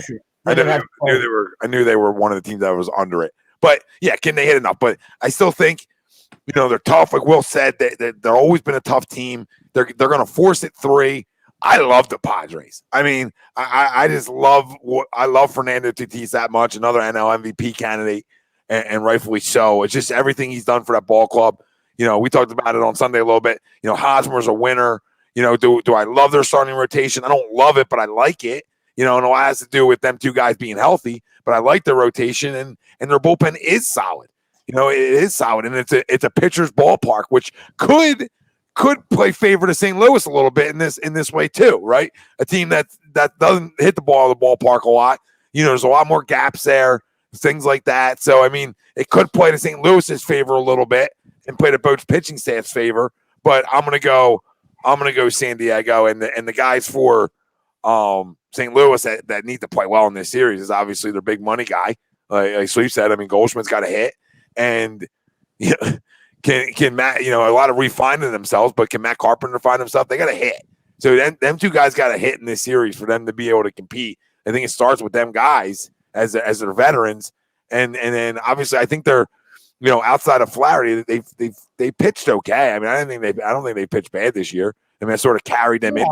So they had a good year. They turned it over. Mike Maddox does a great job with that staff. With whoever he has in front of him. He said they do a great job there. You know what I mean? But you were used to seeing an absolute lights out, bona fide ace in Flaherty last year. You know what I mean? He didn't have it this year. He got a late start, whatever it was, the delayed spring training. He was on a pitch count, whatever. He was just, from the first pitch he threw this year, he wasn't very good. You know what I mean? So if he returns back to any semblance of last year, and then all of a sudden, wow, that's a big weapon for them. Then you don't have to hit as much. You know what I mean? If he goes out and deals for 7, you know what I mean? So curious to see, what he does, what Flaherty does, and obviously, on the other side, there's a former Cardinal now on the back end for the Padres, Rosenthal, who rejuvenated his career with the Royals and Matheny, and then came over here in a trade. And we'll see, he's been electric, you know what I mean? But, 1-run game, let's see what happens if he can get it done against his old team, in the top of the ninth. Real quick, here's what I was going to say. Scroll back to Crow. I just want to see it. I didn't see. St. Louis already rolled out who they're throwing. It's Kim, Wainwright, Flaherty in that order. Okay. Kim's going for it. Okay. If you look at the teams that are already rolled out, who they're throwing are the teams that can throw it, right? Like the Twins already rolled out their 3. Tampa Bay already rolled out their 3. The Indians rolled out their 3, right? Like the Cincinnati rolled out their 3 already, right? You know what I mean? So they're in good company there. That all the teams that have already rolled out their 3 are teams that can deal it and throw it. And St. Louis is a team that they can throw it. I mean, Kim's been tremendous this year for them. What's he like, a 1.6, something like that? He's been great. I don't know exactly what it is, but yeah, he's been great for them. Like I said, Waino's been absolutely bounce back. Yeah, fountain of youth for Waino. So he's just been, that guy.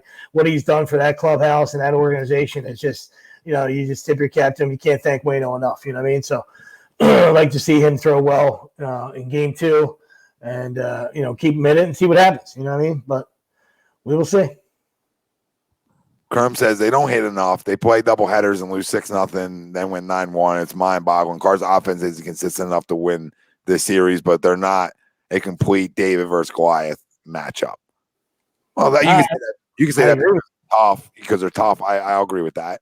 No, absolutely, absolutely. I mean, listen. You know me. I mean, I can't speak for Chrome. I assume Chrome is a diehard fan. I mean, I'm not talking about his fandom, you know what I mean? But I throw remotes, I yell at the TV. I'm an issue, you know what I mean? So they've driven me crazy all year, you know what I mean? Like that lineup, that offense has driven me crazy all year, you know what I mean? It's just they'll take fucking dick shots, they'll take fastballs right down the middle, and it's like they almost got hit like 3 times. They almost got no hit like 3 times this year, like late into games, like 6-7 inning type. Like whoa, what the hell just happened here? So. I'm with you 100%, Cromer. So, we're pulling for him, rooting for him. We'll have the Cardinals gear on, but I'm obviously picking the Padres here. From a common sense standpoint. Yeah, I don't know if he said earlier too. If you could scroll, I don't know how far back it was. I just think I can go back to it. No worries. I think this is a tough matchup for the Cards, and Flaherty to be 2019 second half guy, and Wainer to continue to deal like he has, to have a shot. Offense needs to be consistent. It's a long shot though, and he has the Padres. And then Don said he has St. Louis in an upset. Cromer didn't like Homer talk. That's it. That's called sweeps. I never give Homer talk. I was saying I didn't know what you were doing. And just to confirm, he says, "Yeah, I get furious too." And Attaboy, Chrome. Yeah. I figured you as a fiery ginger. I figured that, buddy. I mean, I'll give you credit. Old fire crotch himself. And absolutely fuck John Mozak. However you say his name, fuck him. I mean, sitting on their hands again. All right. that sounds. Starling Marte would look pretty good in the middle of this lineup, huh? I mean, Well, it looked good here too because we could have yeah. anything to score more runs. I mean, the more runs that we could have scored, the better. Jesus, you know what I mean? We couldn't address the bullpen, so I mean, at least just address the lineup even better. You don't have Mickey Moniak running out there. No disrespect to Mickey, but I mean, he ain't ready. We'd rather have if he ever will be. Rather have a vet, especially when guys went down, and he was talking about you're a win away. You're a win away. Sorry, Marte doesn't make our club in the dance. We don't get that one more win at some point over the stretch he's here or two. He doesn't make us 2 wins better, say 3 wins better. I mean, come on. I mean, I know our bullpen's atrocious, but I still feel like he makes us 3 wins better, especially when guys went down. Would have been nice to have. Rolling out a bunch of puppies. Not that I don't mind rolling out puppies. I'm a big fan of finally seeing some puppies. But one can play, one can't, and I like Hazley. So that's how I look at it. One can play right now, one can't, and I do like Adam Hazley still. So that's how I feel about that. We'll get into them in a minute. But real quick, let's give who is, I know we're going to have plenty of time because we'll have Sunday to talk about it too. But with everything Eagles being so heavy, we can give it out now. I think we did, Wilson. I know you jumped in and gave it. The 2 teams that are going to go to the World Series from both sides, and I got chalk talk over here. Yeah, I know you. I got Yanks Dodgers. I just think they're both much better. I know this could be weird with the way it's shaping up in the 3-game series and everything, but Yanks Dodgers. And your winner is the Dodgers because you agreed, right? I got the Dodgers as the winner. Yeah, I got Indians Padres. I went just a little different because by the time I went, a lot of I love Tampa. Sweeps took them, so I wanted to go different. I want to go a little different than everybody on Sunday, so I'll stick with it. You know what I mean? And I just want to get a little cute with it. So I'll go Indians because obviously their staff can it carry it to a World Series? It could, and can San Diego just be San Diego? You know what I mean? Maybe they avoid the Dodgers. A whale's vagina. Yeah. Can they just, doesn't that mean Saint Diego? Agree to disagree. I have to watch that one later. I'm hurt too. I'm hurt. We'll talk about it when the Phillies come, but I'm hurt. I mean, I'll still watch the games, but I'm hurt right now. You know what I mean? I'm hurt. But Rays Dodgers for me. Rays. Yep. Sorry. Up, and I got Indians winning for Terry. Tito talk. And then they have to change their name next year. The Cleveland baseball team. Yep, that's how it works. and then you'll see the GIF. We stink again. These guys are shitty. They're still shitty. That's great. Wow, Crumgo, Twins, Braves, Twinkies win it all. Wow.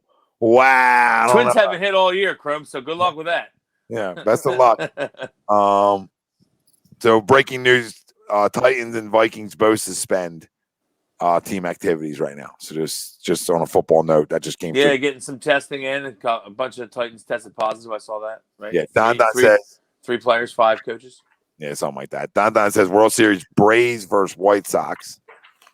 All right, so a little different. So, you guys want to recap it a little bit? Well, yeah. I guess rip through. Just quick awards, maybe.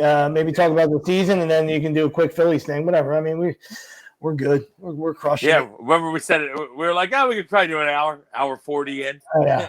Let's wheel out. My phone might die at some point. I don't know where it's at because I can't see it. This isn't hard. This isn't hard to do. You know what I mean? It's easy for us, boys. It's easy. Let's go awards. Let's go awards real quick. Yeah. All right. So MVP. We'll start the MVP from both sides.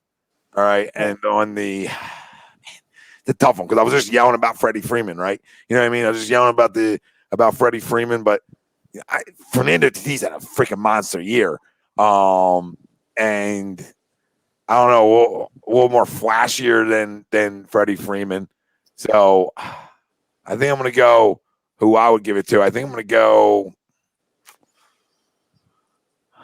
I'll go Tatis in the NL. Wills? NL for me is Machado. Tatis kind of fell off at the end there. Machado's numbers are better. And I just think it could be Betts. It could be Freeman. It could be Ozuna. Mm-hmm. But I'm going to go Machado. Yeah, that's kind of where I was thinking too. The same, those three names. Zuna's not saying that he's getting any love. You know what I mean? It'll probably be Freeman, and Freeman had a great year. You know what I mean? It's one of those things where you feel like teammates would take votes from each other, but I don't even feel like Zuna's really getting any love. You know what I mean? So in that talk, you know what I mean? It's really his numbers should get him. Yeah, exactly. That's what I'm saying. If you listen to people, it's a Freeman Betts race, really. And I guess I'll give it to Freddie, but Ozuna was like I said, just missed the Triple Crown by the batting average. You know what I mean? So I want to give it to him, but Freddie Freeman's been fantastic. As those other guys that you guys mentioned as well too. You know what I mean? So, but I'll land on Freeman. Yeah, I got cute with I got a little cute with the young guy. He was there for a month and a half. You know what I mean? His September would kill him. You know what I mean? Because obviously the kind of season they had, and if he continued, if he was still if he continued it through September, absolutely. You know what I mean? He did fall off though. He did fall off a little bit. So I mean, yeah. It's 60-game series. Now remember, I mean, I did yell about Freeman earlier. I mean, Freeman's really the guy. I want to win it. I just sometimes they just we'll see if they give it to him this year. It's gonna be interesting. The AL. I mean, I know he's not in the dance, but I mean, Trouty monster year. Somebody else can go first on this one. To me, it's Jose Abreu. Yeah, that's where I'm at. Go ahead. I just think Jose Abreu if you look at his numbers are fucking crazy. Hit like 340 with like 20 bombs and 60 ribs or something.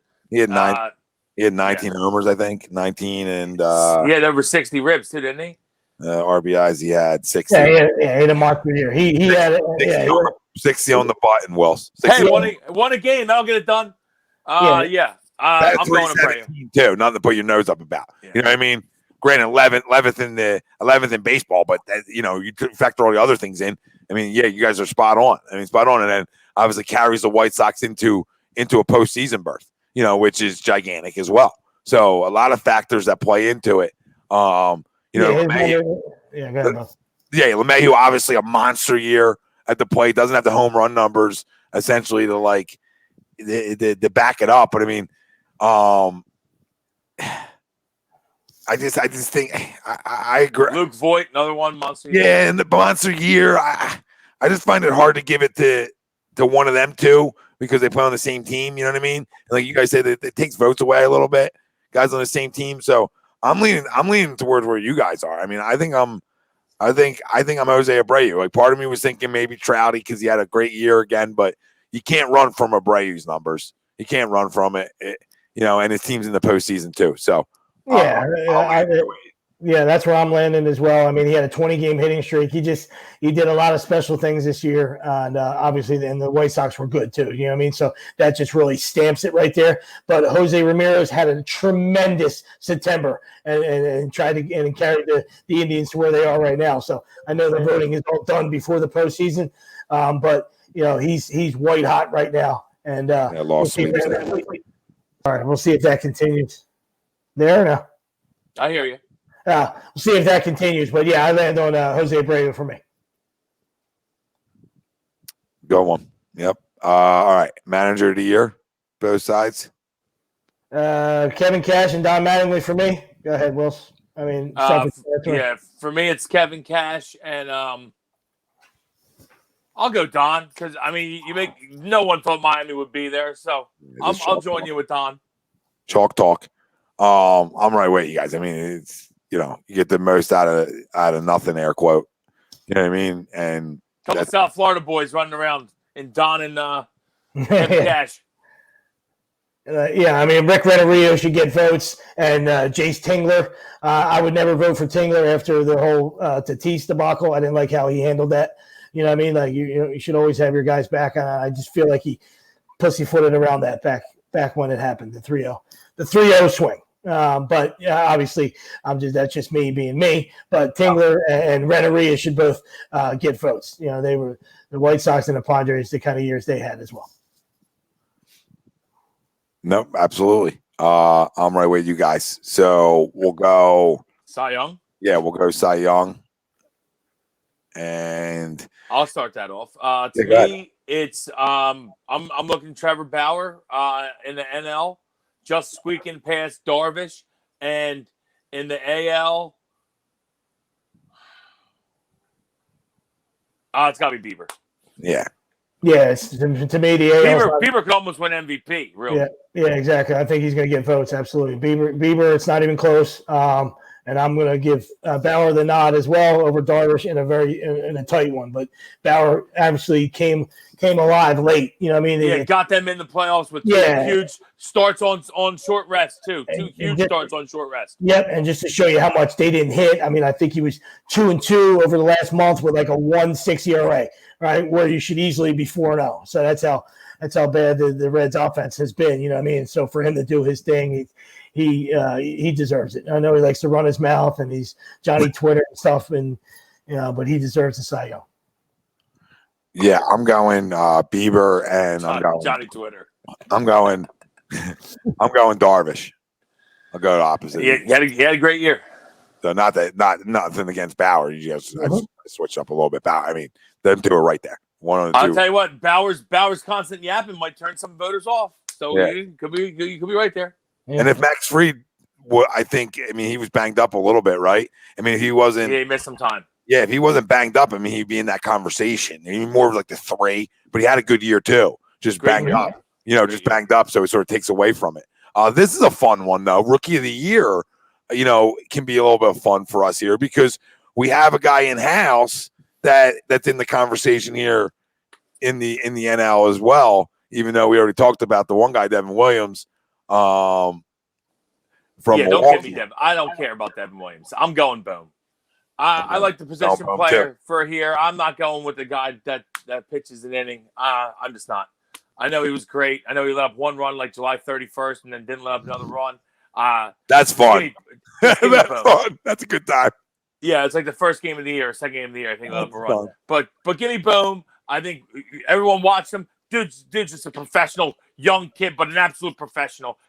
Just hits the ball everywhere, sprays all over the field. Could have been in talks for a batting title had he played a couple more games. I love Alec Bohm. I think he deserves to win Rookie of the Year, and I hope he wins it. With Williams back up or like second, and I would say Cronenworth third. Yeah, no, listen, I love it. Like when it's funny when when you talk hitting and stuff, he looks like he's a guy that's a great example. Just stays on baseballs. You know what I mean? To all fields, stays on stuff, and we always talk about like come up, let a kid come up and play and find out if he can play or not. And he's a perfect example of a kid who can just flat out play. Now, was there work to be done at third base? Absolutely. You know what I mean? Like if you hit a slow roller to hit him, I don't care how slow you are, you're probably beating it out. Everything's slow, so it's not fast enough to play third base right now, which can get better. But in terms of just strictly at the plate, he carried us for a minute. He carried us for a minute, and our lineup was good. So this should be a postseason team, and we should be talking about how important he was to getting us there, right? That's what it should be. That's the conversation we should be having because of this offense. We should be saying, "Hey, he was so instrumental in getting us there." Sad thing is, we couldn't get a goddamn out, and we're not there, right? And that could, I don't say hurt him because the guy over in the American League, it didn't get into either my pick. So, I'm going 2 positional guys, and I'm going to go out. I'm going to go Alec here, but it's still tight. But I'm going to go out of my little fandom affair. I'm going to go Alec. And Kyle Lewis over in the AL. Yeah, you won't get an argument from me. I absolutely love Bomb. You know what I mean? Boom, whatever. I'm sorry. Yeah, I don't know. And I like when guys play every day, like Wilson said. You know what I mean? There's something to be said for that. You know what I mean? I understand Devin Williams is a weapon, and he's fantastic, and he will probably win it. You know what I mean? Like, I don't understand how Bohm's not getting more talk. I don't know if people are just paying, Phillies didn't get in or whatever it was, and they don't see him on a day-to-day basis like us. But I think he hit close to 340. He played every day that once he was called up, he never came out of the lineup. You know what I mean? He played third, then he had to play first once Hoskins got hurt. So, I'm with both of you on that one. You know what I mean? But I think that they'll give it to Williams just because he's done it from pillar to post. But it doesn't mean it's right. You know what I mean? But I think that's where they land. But the future is bright for Bohm, and Philly fans have got their middle of the lineup guy, an absolute young pup for a long, long time. Absolutely. Hit on the sweeps. Yeah, absolutely. On the other side, it's obviously a 2-horse race. It's Kyle Lewis or Lewis Robert.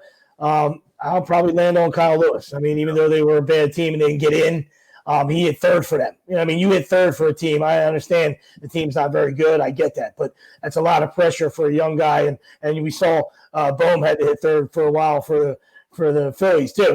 Once Girardi got some faith in him, he said, hey, well, you might as well hit third too. So you saw that both in Bohm and Kyle Lewis hitting in the 3 spot. And that's, to me, that's a special young talent for that to happen. Lewis Robert is awesome, but he's in the 6 or 7 spot in a loaded White Sox loaded. team. Justly say, a playoff team, loaded. Makes them little easier. I don't take anything away from Lewis Robert. He's flat out great defender. And he can, and he can swing it, you know what I mean? But Kyle Lewis is a two-way guy as well. So I'll land on Kyle Lewis. Yeah, I'm Alec and Kyle Lewis too. And it's nothing against, but you're batting 6 and 9 like that, as a rookie, life becomes a little easier, than batting in the 3 hole. I'm not like Uncle Protection over here that you need protection to hit. I don't truly buy into that. You gotta be able to hit.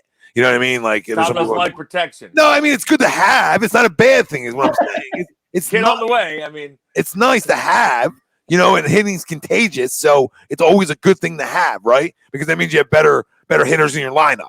So you know what I mean? So I mean, you have better hitters in your lineup. Bye, Wills. This is tight. Good to see you, pal. Yeah. Feels good. But no, I mean, that was fun. I mean, we've said enough. I mean, the Phillies are what the Phillies are. Well, we have plenty of time to get into more Phillies talk, as everything continues this offseason. You know what I mean? So it's not a rush to talk about, everybody knows what direction they need to do and what they have to do. Everybody knows it. What they have to do with Matt Quintak. We all feel like he should be fired, and we all know JT needs to come back, and there has to be, you want Didi back, and you obviously need to upgrade this bullpen dramatically, and he's back. You know what I mean? So it's not just like, no, I agree with you, buddy. It's not just like a little, offensively, you bring Didi back. I still think offensively you're really good, right? Like, you're really good. So I said that before our little preview, right? Sweets, remember? Yeah. Where I think this offense can hit with anybody in baseball, and I didn't run from that. But real quick, because I ran from it. We didn't do the rules we like and didn't like. I'll just lead us off. Love the DH. Okay, both legs, love it. No need for pitchers there. Like get more guys in line. I like it more because I want to sign JT to a longer term deal, and that just allows me to do that and be more excited about it. Okay, so it ties into us, right? It's all about, a little personal on that one. If I didn't hate, I know people probably didn't like it, but because of the situation, I didn't hate the 7-inning doubleheaders like I thought I would. I didn't overly hate that. Because of the situation, right? Like, I don't need that moving forward, though. That can stay, okay? That can stay where it was. Now, with bad bullpen next year, I'll take it. But really, it can stay where it is. In terms of, in terms of extra innings, and then you guys go circle and say the same things, you guys want to say on it. In terms of extra innings, I like it.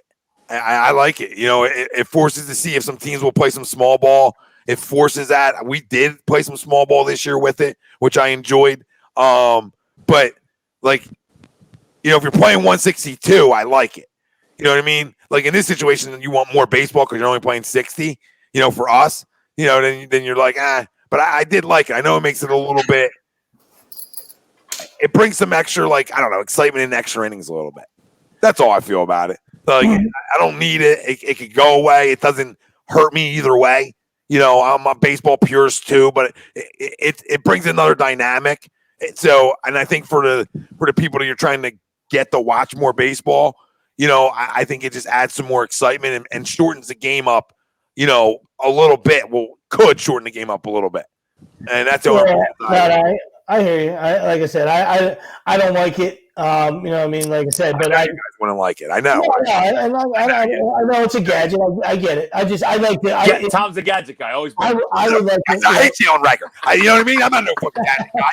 Okay, I'm talking about. I know the direction you two are going to go, so I'm just going to start it off and just rip away. But no, I get it. I'm not going to rip you. I thought, you know, like I said, for the 60-game thing, I thought it was fine. You know what I mean? Like, we're baseball purists. You know what I mean? So, you know, we don't care. To me, I just expand the rosters. Give me 5 more arms. You know what I mean? So if it does happen to go 17, right, we're not seeing position guys. You know what I mean? Where one game might cost you a pennant or something. You know what I mean? So that's where I mean. But I don't. You know, I think because even though they say doesn't go on your ERA, you still get the L. You know what I mean? So the guy that comes into the game, it's like, hey, how'd that ghost runner get on second? Fuck that! I gave up a fucking 2-out knock here, and my team might lose. You know what I mean? So, and you didn't see a lot of guys. You saw some teams playing obviously small ball, and I get that, but you didn't see enough of it. You know what I mean? Where it was like, you know, because you didn't, you know, they figured one run wasn't going to win it. You know what I mean? So it did create some interesting strategy. I get that, but I'm not a big fan of it. I've always been a DH guy. I know Wills isn't. I know he's coming around a little bit. We'll get you, Wells. Coming around. If the managers would just play the game right, Wilson would be on board. And I totally agree with Wilson. I love the strategy, right? But to me, a double switch, that doesn't give me any blood flow. You know what I mean? Like, if you don't know what you're doing, then you're a jackass. You know what I mean? But pitchers haven't hit. They've been POs, some of them since they're 15 years old. And now he expects them to hit. You know, if every once in a while you're going to get a Madison Bumgarner who will drop you 6 bombs, or a Carlos Zambrano. I get that. That's all cute.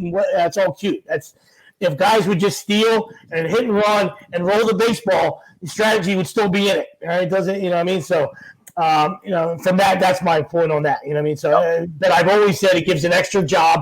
It allows 15 more jobs, and to me, that's huge for a lineup. And if you want some bring back offense and you want some excitement, you know, that Tommy was talking about, obviously with the guy on second base, you know, then more, you know, if you adding another hitter creates more excitement and more offense, you know. So I love that. I'm okay with the 3-batter rule. You know what I mean? I thought the managers were too much out of control with the lefty-righty. You know, righties can get out lefties and lefties can get out righties. Grow the fuck up. You know what I mean? So I have no problem with that rule. Yeah, I like it. I have no problem with that. And as far as the doubleheader thing, I'm okay with that in the sense where it could give you some more days off. You know, 162 is a grind. Everybody knows that. 6 months, you get in the dog days of summer. I'm not opposed to seeing, you know, some 7-inning doubleheaders just built into the schedule where you can maybe get some more off days. You know what I mean? Where guys don't. I don't know. You know what I mean? I'm just saying. I'm not. It's not at the top of my list. I could either take it or leave it. Yes. But I could see it. I could see it being there. Absolutely. You know, but you know, besides that, I think we covered them all pretty much, right? Yeah. Wells, are you around the DH? Wells, are you here? Around. Listen, I'm still not a DH fan. I've come around to the fact that, listen, the DH is going to be here to stay. There's no way they're going to go back to the pitcher's hitting. The DH is here. I'm coming around on the DH.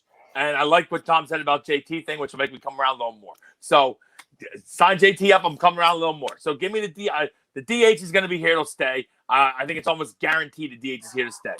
The 7-inning doubleheaders. Actually, I'm going opposite of sweeps. I don't dislike them.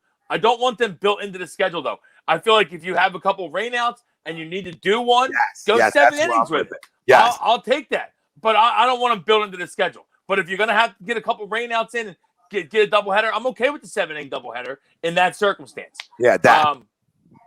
Adapt. And then I like it. With the guy on second to start extra innings, I don't like it at all. Get rid of it. Get rid of it. I don't like that you can lose a game without letting up a hit. No. You can go get a hit. Bunt, sack, fly, ball game. Come on. No. Okay, and you can bunt, sack, fly, and go play another one. Oh, okay. I hear you, but they won't do it. I don't like it. It's not baseball. You don't start with a guy on fucking second base. I don't like it. Well, I mean, they do it when they're younger, so it's semi-baseball. But you're right. I agree with you. You're not wrong. They do it in travel ball, which is which is also not baseball. I can take it or leave it, though. Is that fair? Like, I can take it or leave it. I don't need it personally. I know want it gone. I want it gone. I know what you want. The dictator. I know what the dictator wants. He wants it out. He wants it gone. Me, it doesn't faze me one way or the other. So if you told me it was here to stay, I'm not like, oh my God. Like, you know what I mean? I'm not picking it over it. I'm just like, oh, okay. All right. It's fun, I guess. Now play a little small ball and win games that way. Use it to your advantage. You know what I mean? Or don't. Or wait for the 2-run homer. Either or. Phillies in a little Matty K for 5 and we'll get out of here.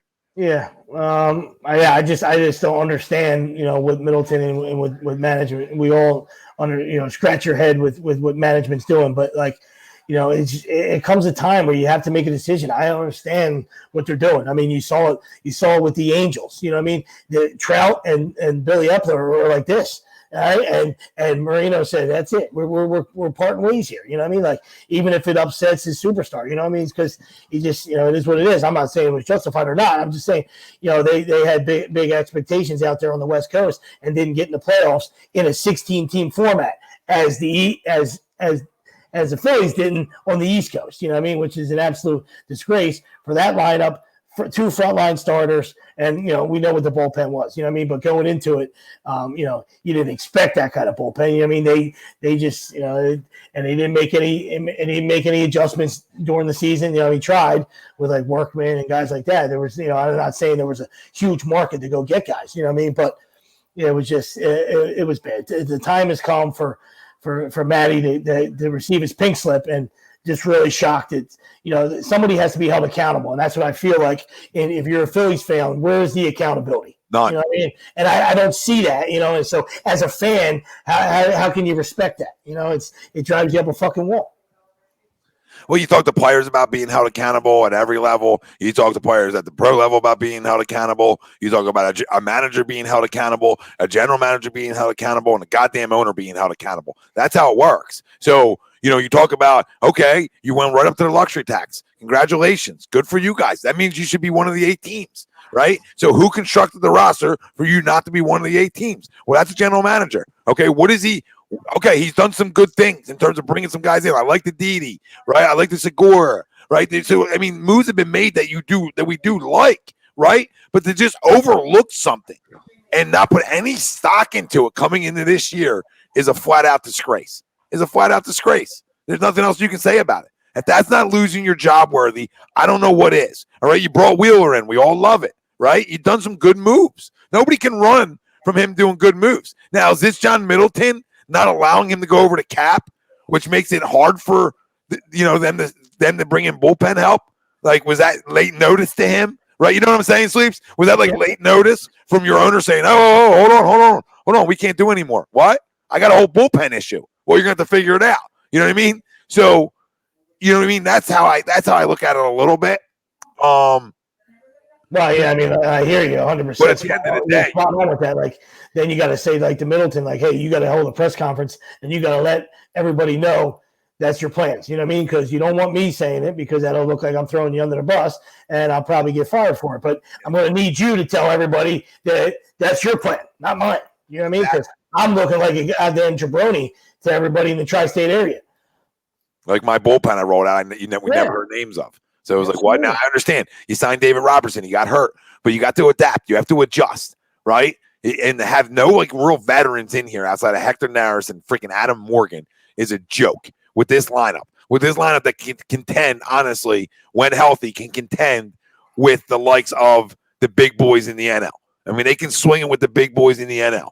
And the fact that you don't protect that at the back end is a joke. It's a joke. You go out and you spend all this money on Wheeler, and it made your rotation 100 times better. We all get it. Now, them two didn't pitch good. Wheeler pitched okay down the stretch. No one didn't pitch good down the stretch, but he still had 2 arms that pitched good enough throughout the year where you blew games for them. So, I mean, it goes both ways. So it all looks back when everybody can sit on their damn couch and say, hey, what was the issue with the Phillies this year? Oh, they couldn't get outs when their bullpen came in. Nobody could get outs. Well, guess what? It's when it's that glaring and the guy in charge didn't address it, and when he did, it was jabrones. I mean, let's be real. People want to talk about, oh, well, this guy pitched good here. I don't care. These guys were older guys that were essentially done, and teams were just giving them away. You got to go out then and make a splash. You got to go out and then give away some assets to clean it the hell up and show the rest of your baseball team that you're in it to win it, right? You have to look at them factors when you're spending money on veterans and having big names here. You have to then back them up and then not back them up to crock of shit. Sorry, that's my rant on it. Yeah, absolutely, brother. You're 100% right. And they have outfielders. They have a plethora of outfielders to, in the minor leagues and part of the system where they can make some moves. I'm not saying people were beating the doors down for the Phillies prospects. So don't get it twisted. You know what I mean? But there were some teams that were out of it from a weekend that you can that might be able that you can it feels like everywhere else in baseball, guys are marching young guys out of the pen that are throwing 100 miles an hour. Right. So, the phone can work, whether those guys can get it done or not. Phillies didn't have any of those guys, where you can say to yourself, well, they might be a dumpster fire, but at least the guy's throwing triple digits. I mean, you can make a mistake if you're throwing triple digits. You know what I mean? Like, you can't make mistakes when you're Workman, Hembry, Tommy Hunter, Adam Morgan, Hector Neris. Those guys can't mistakes. They got to make perfect pitches, and they didn't. And when you don't have in defense of Joe Girardi this year and Brian Price, who we both have a ton of respect for. And Brian Price, the pitching coach, I got a ton of respect for. He's done a hell of a job everywhere he's been. But without like, you're taking over not even the leftovers from last year. Like, you're just, you got a few leftovers from last year that didn't get it done really. Hector threw well, but that was it in your bullpen last year. So it was a concern coming in. It wasn't like last year you got a ton of outs at the back end of your bullpen. You know what I mean? 7, 8, 9. It's you know what I mean? So it's not like last year you got it done big time where you're coming in this year and you're like, okay, well, we'll be good enough, right? Because we got it done last year. No, you didn't get it done last year enough either. You didn't hit like you did this year, but you didn't get it done at all last year in the bullpen. It was another situation. Guys were getting banged up. You weren't good enough back there. And I don't care what you spent on David Robertson. Right? Like, I don't care. You know what I mean? I don't care what you spent on him. You got to go spend more then. That's not anybody's fault that he got hurt.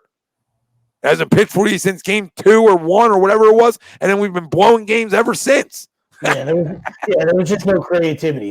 We understand that there wasn't 1,000 guys out there, but there was no creativity. It started obviously in spring training, that decision whether you wanted to go over the luxury tax or not. You had Francisco Liriano, a wily veteran, in your clubhouse on your team. You know what I mean? And you decided to let him go. You know what I mean? I'm not saying he was the complete answer, but this guy can come out of the pen and get you some outs as opposed to some of these other guys. Trevor Rosenthal. We know that. I'm not saying that the Royals took a shot with him. This is a guy that had a pedigree with the Cardinals. And he was on the scrap. He was on the scrap heap. You know what I mean? The Royals said, "Hey, let's take a shot." That's what teams do. You know what I mean? Like you call the Rays, who have a plethora of guys in the pen. You know what I mean? And don't you think the Rays would have liked to add a bat? You know what I mean? Not to, you know what I mean? Like you see if you get an arm or two from them because they got so many of them, and you give them a bat. You know what I mean? Like, there's ways to do it. There's ways to do it. I mean, you're willing to call up your former number 1 pick of the draft. I'm sorry, but like, if he can play or not play is irrelevant in the conversation. It still holds some value, right? It still holds some value. So, you tell me that either you believe he can play or you can't, but that guy and somebody else, can't get you some big time proven arms. You know what I mean? Like, on some teams that are out of it. I mean, there's arms of it, like you said, there's arms available to teams that were out of it early and better than what you have. I'm not saying you want to give up the whole cupboard, right? But when your back's against a wall like that and you realize early on that this is an issue and you address it with like Brandon Workman and guys like that, I mean, that's just putting, that's putting duct tape on in a boat, right? And the water's still going to get through. So it's as simple as that. And we'll see where they go from here. And you hope the guy's canned after this mess, but we'll see. But it was a fun show. Great job. Enjoy the playoffs, everyone. I hope thanks for tuning in. And like I said, this is, we cover it all here, but we're baseball junkies by nature. That's our thing. And we were happy to give you a couple hours of talking baseball, and excited. Game 1's about to start right now, so we'll get off. I got to go pick up B from school. But, had a tremendous time with my boys. The little OG Steppy. We didn't, of course we didn't. We missed you, Steppy, but the OGs, boys, the OGs were back. Oh, we missed you too, both. Yeah, should have got you the producer desk over here. Pove on the 1s and 2s. I miss Tommy saying that on the way out. Been a long time. I'll do it right here. For Tom Arno, Nick Delgazzo, Brian Wilson, Rob Povey on the 1s and 2s. We thank everybody for joining us. We love you all. Enjoy playoff baseball, even if your team's not in it. And you're gonna have plenty of Eagles talk coming up this week from everybody. So stay tuned. Shows all time. I think got lazy booking later. And then I'll see you guys Wednesday night on AM and the PM/The Fix. So plenty to talk about. Shock the world. Yep. Here we go. All right. Later, guys. We out, fam.